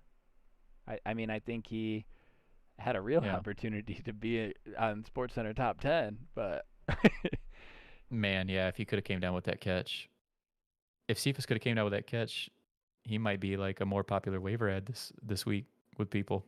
Oh yeah, it's good that Cephas is on your radar though, Blue Crew. He should be. I think that's someone you probably don't have to unless you know your league mates well, and it is a 12 team super flex. Oh, super flex. It is a 12 team, so it's a little bit deeper than like 10s. But if you think that he might hang around, pay attention to him, but you probably don't have to pick him up just yet. Renfro is going to provide you a little bit more of a floor. Well, we think maybe less. Maybe this past game against the Packers is Cephas saying, "I'm here now." Right. I mean, yeah, Cephas is kind of like that Kenny Golladay guy where it was like he's not creating a lot of open space, but he can fight for the ball. He high points it. Like there is some value there. I just don't know exactly how it's going to fall into the grand scheme of things. I mean, dude, we saw week 1 when running backs had 16 catches, and then we saw week 2 where it was like With the Lions. yeah, and then week 2 it was like, well, now we're gonna throw deep balls to St. Brown and we're in Cephas and like we're just all over. Trinity Benson got a couple deep looks, and it's like, I know. how are we actually planning on swinging this, boys? Because I have no idea. I hear you. Thank you, Blue Crew, for the sub. Appreciate that. Lost by nearly 100. Damn, bro. I had Pittsburgh's D and Jason Sanders played. Yeah, Aaron Jones went off, and did Aaron Jones have 4 touchdowns? Right? 3 receiving. Oh my god, dude. Stop it. Well, the guy in our league had Aaron Jones and Derrick Henry, so he put up 200 this week in a And half-point Brady. PPR. And oh, that's right, he had Brady as well. Yeah.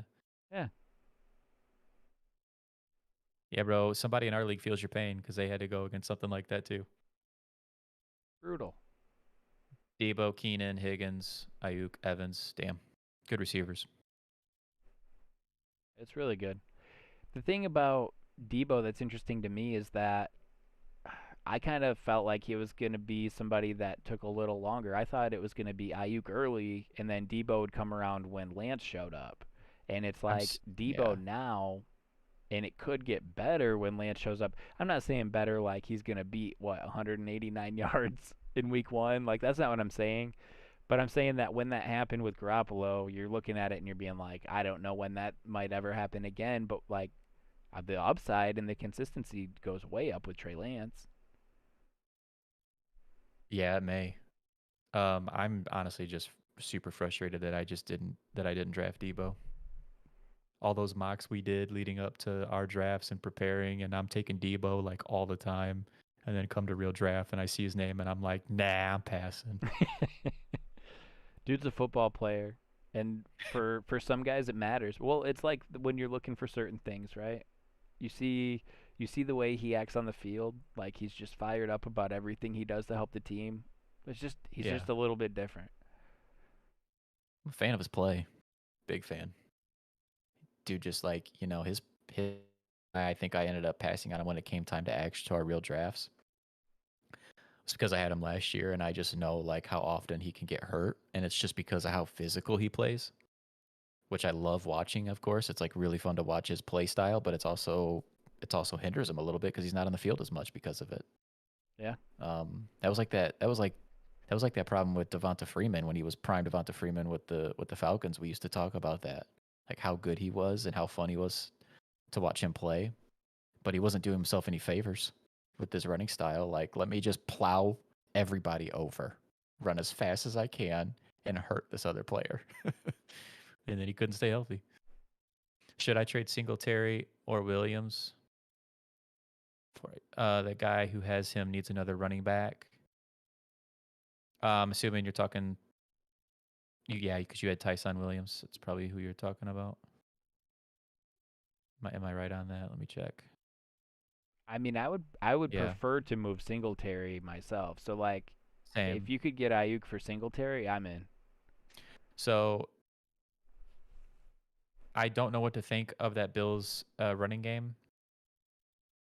Like my gut tells me that you're not gonna really want, like neither one of those guys are gonna be reliable between him and Moss. Moss had 2 short yardage goal line touchdowns this past week after being inactive the first week. Like I don't even know what the hell that was about, but those guys just took away from each other last year, and so I don't want to overreact. So my thought in these first 2 weeks is sell high on Singletary if you can. But things change, and it is possible that he stays more consistent this year than he did last. If you need a, actually, we saw his receivers already too. AJ Brown, Ridley, Allen Robinson, Claypool, Waddle. Pretty deep at wide receiver too. I would still do it.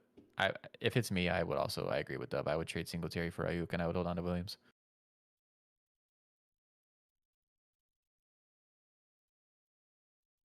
Hold on to Trey Sermon. Currently have Chubb, Chris Carson, Elijah Mitchell, and Tyson Williams have point PPR. If you can afford to. If you can afford to hold on to Trey Sermon, I would. If you want to give it a couple more weeks, if you have enough patience to see what happens. Everybody in that backfield's hurt, man, and Trey Sermon is just trying to clear concussion protocol.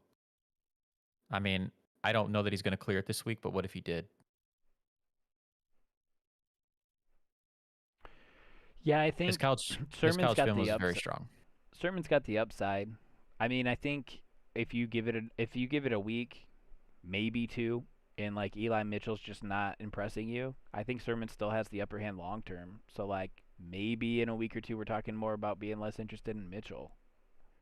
Right. We're not. I mean, I'm not saying right now, obviously, but yeah, I think Sermon's worth holding on to because we could be having that conversation in a couple weeks where it's like, man, Sermon really, they're giving him some run. He's looked okay. Now Mitchell's kind of out of the picture. Yeah, I mean, he had 17 carries. Mitchell did this past week, which you like to see that volume, but he had 42 yards with it. Yep.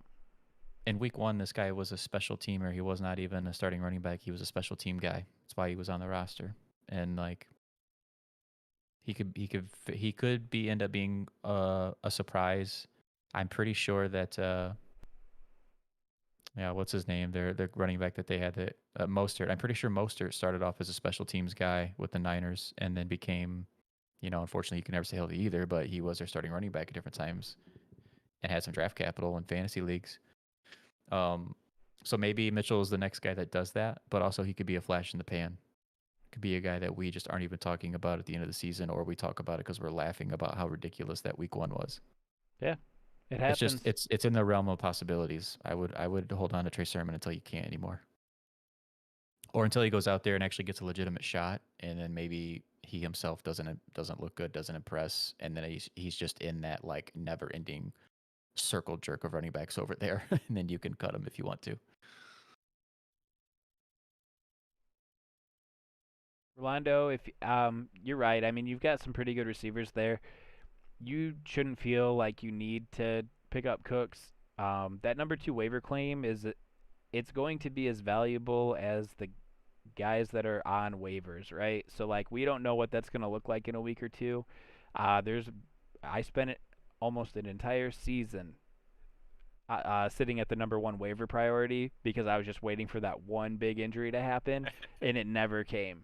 And then it's like the next year or the year before, they were popping up like every 3rd week. So, I mean, it's not something that is guaranteed to pay off, but I'm thinking that number 2 spot, especially if it turns into number 1, maybe the guy ahead of you feels like he needs Cooks and he burns that claim.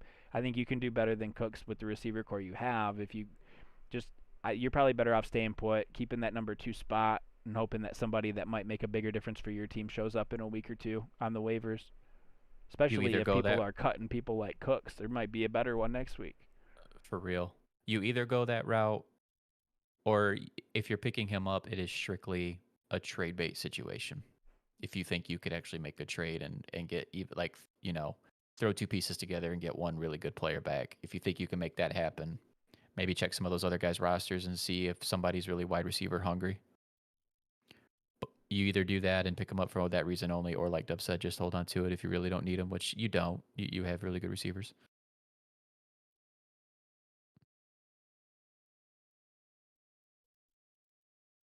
Ooh. What's that? Timothy. Oh, Milo Sanders and A-Rob for Jefferson and Edmonds. Yeah. Oh. So you'd be. I mean, that's a pretty cool offer though, because in my opinion, Jefferson's the best player you're getting back, and I think it's implied that they know too, whoever initiated this offer, because you've got Jefferson the stud, but also you have to take Edmonds back to get a little more security in both players with Sanders and A-Rob. Like, it's interesting. I mean, is Edmonds and Sanders that far off even? I mean, Jefferson and to be fair, Jefferson and Allen Robinson might not be like that far off either. But Miles Sanders is giving some work away from the rookie that the Eagles have now. And I don't think much at all of James Conner. Like I imagine most people in this chat don't.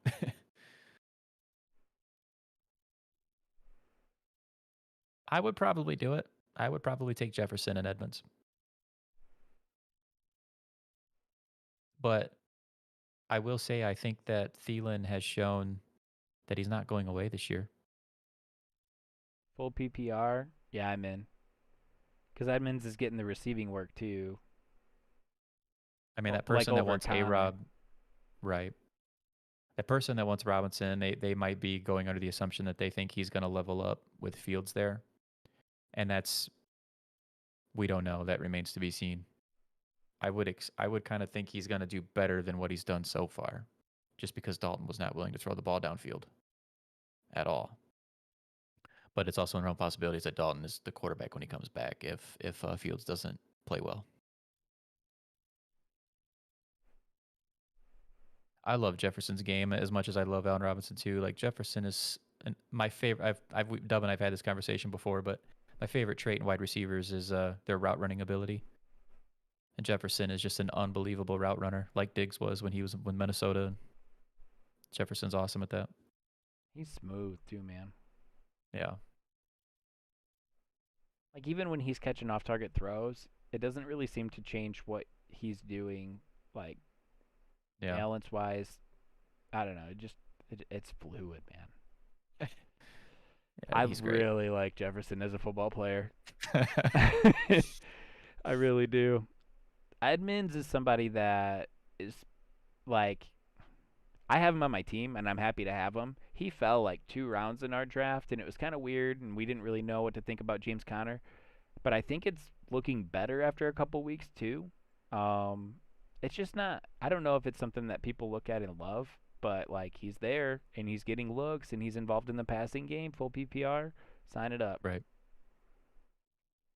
Miles Sanders is somebody we both been kind of down on too. I mean, even regardless of That's the kind of it. timeshare, like Right. Yeah, that's just kind of it. Is he's all right, like he was probably not overvalued and overdrafted this year, but he definitely was the year before when he was oh yeah. going way too high in drafts. I mean, he definitely had a good run the year before that happened, but yeah, it was like kind of putting this guy in elite territory. We might be jumping the gun a little bit. Right. Agreed. He would be. What do you think Miles Sanders is? Probably like a mid RB2, flirting with that range. Yeah, I mean, I think you still look at him His or running you backs hear get his ugly quick, name and man. you think that, like, I still picture some upside. Like, I still think there might be more Sure. there. Um, but there's just too many moving parts there. Like, you would need Rager and Devonte Smith to be making more of an impact very soon, I think, and then that would translate to more. If that translated to more opportunities for Miles Sanders, like it could get good quick, but But there's just a lot of variables there. he's definitely athletic, fast. Like if there's an open hole, you can house it. That's for sure. He's got that.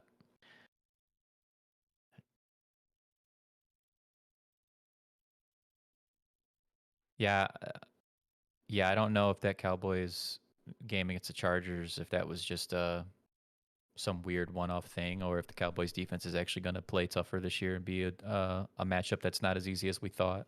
That's something that remains to be seen. Yeah, they added Micah Parsons at linebacker, and he's an athletic Right. freak. They also kind of sneaky impact, but I think it has been helping. Is they went and signed both of those safeties from that played for Atlanta last year. Um, and I think those guys have. I mean, they haven't like been doing more than they're asked to do, but they're filling their role. They're not getting, Mm-hmm. they're not back there getting roasted. Like that Dallas defense was big trouble. It Just was. what last year before? Yeah. Did I see DeMarcus. I mean, he's not the same player he was, but did I not see that DeMarcus Lawrence is hurt? Yeah, he is. I have I could probably actually find out how long it was. 6 to 8 weeks, I think was what I saw last. Yeah. Broken foot. And then they had a better week last week. That happens sometimes. It does happen. Well, want to sign her off? Yeah, man. I know we wanted to keep going. This was a lot of fun, but I know. Yeah, we got a few people in here, but it is getting late. We're definitely appreciating the love, all the chat. It's probably the best stream we've had so far. Definitely thank you guys. I know a couple people apologize for asking too many questions. No reason to do that. We want you guys doing that. We want you guys asking questions, getting our, gears turning a little bit. It's really fun to think about different situations or, evaluate players for different teams or different formats. I mean, this is exactly what I was hoping this would be. Thank all you guys. We got a couple subs. We got a lot of input. Definitely appreciate that. If you guys do want to catch us next time we stream Sunday mornings before the games. We stream Tuesday nights. And if it keeps going like this, I think we're going to be adding a day before too long. But definitely hit that sub button. Click that bell on the YouTube app. That'll let you guys get a notification when we go live. And then, just hop in next time we're on. I love it. I love it. Definitely, it's awesome. Like Dub said, we stream a couple days a week. Maybe we'll up that if this continues. We're gonna have to definitely add a day. Follow us on Twitter too. That's above me. Follow us there. Maybe we'll start getting more active on there, and plus you guys will be able to reach us more than just a couple days a week as well. Hell yeah! I mean, we've got a lot of ideas, a lot of plans for the stream. We do have the Twitch up here above my name. That is something we started out on. We definitely like what's happening on YouTube, but I think there's a world where we're going to be trying to stream on both at some point too. This is our first time really getting into this, but we're having a lot of fun doing it. Appreciate all you guys. I don't know. Got anything else? That's it. I think that's it. Good luck, and don't get mad at us if the trades don't work out, okay? Just know at the end of the day, you made that choice, all right? All we can do is help you out the best we can, but you made that choice at the end of the day. All right. Now, hope you guys join us next time. Yes, sir. Good luck, everybody.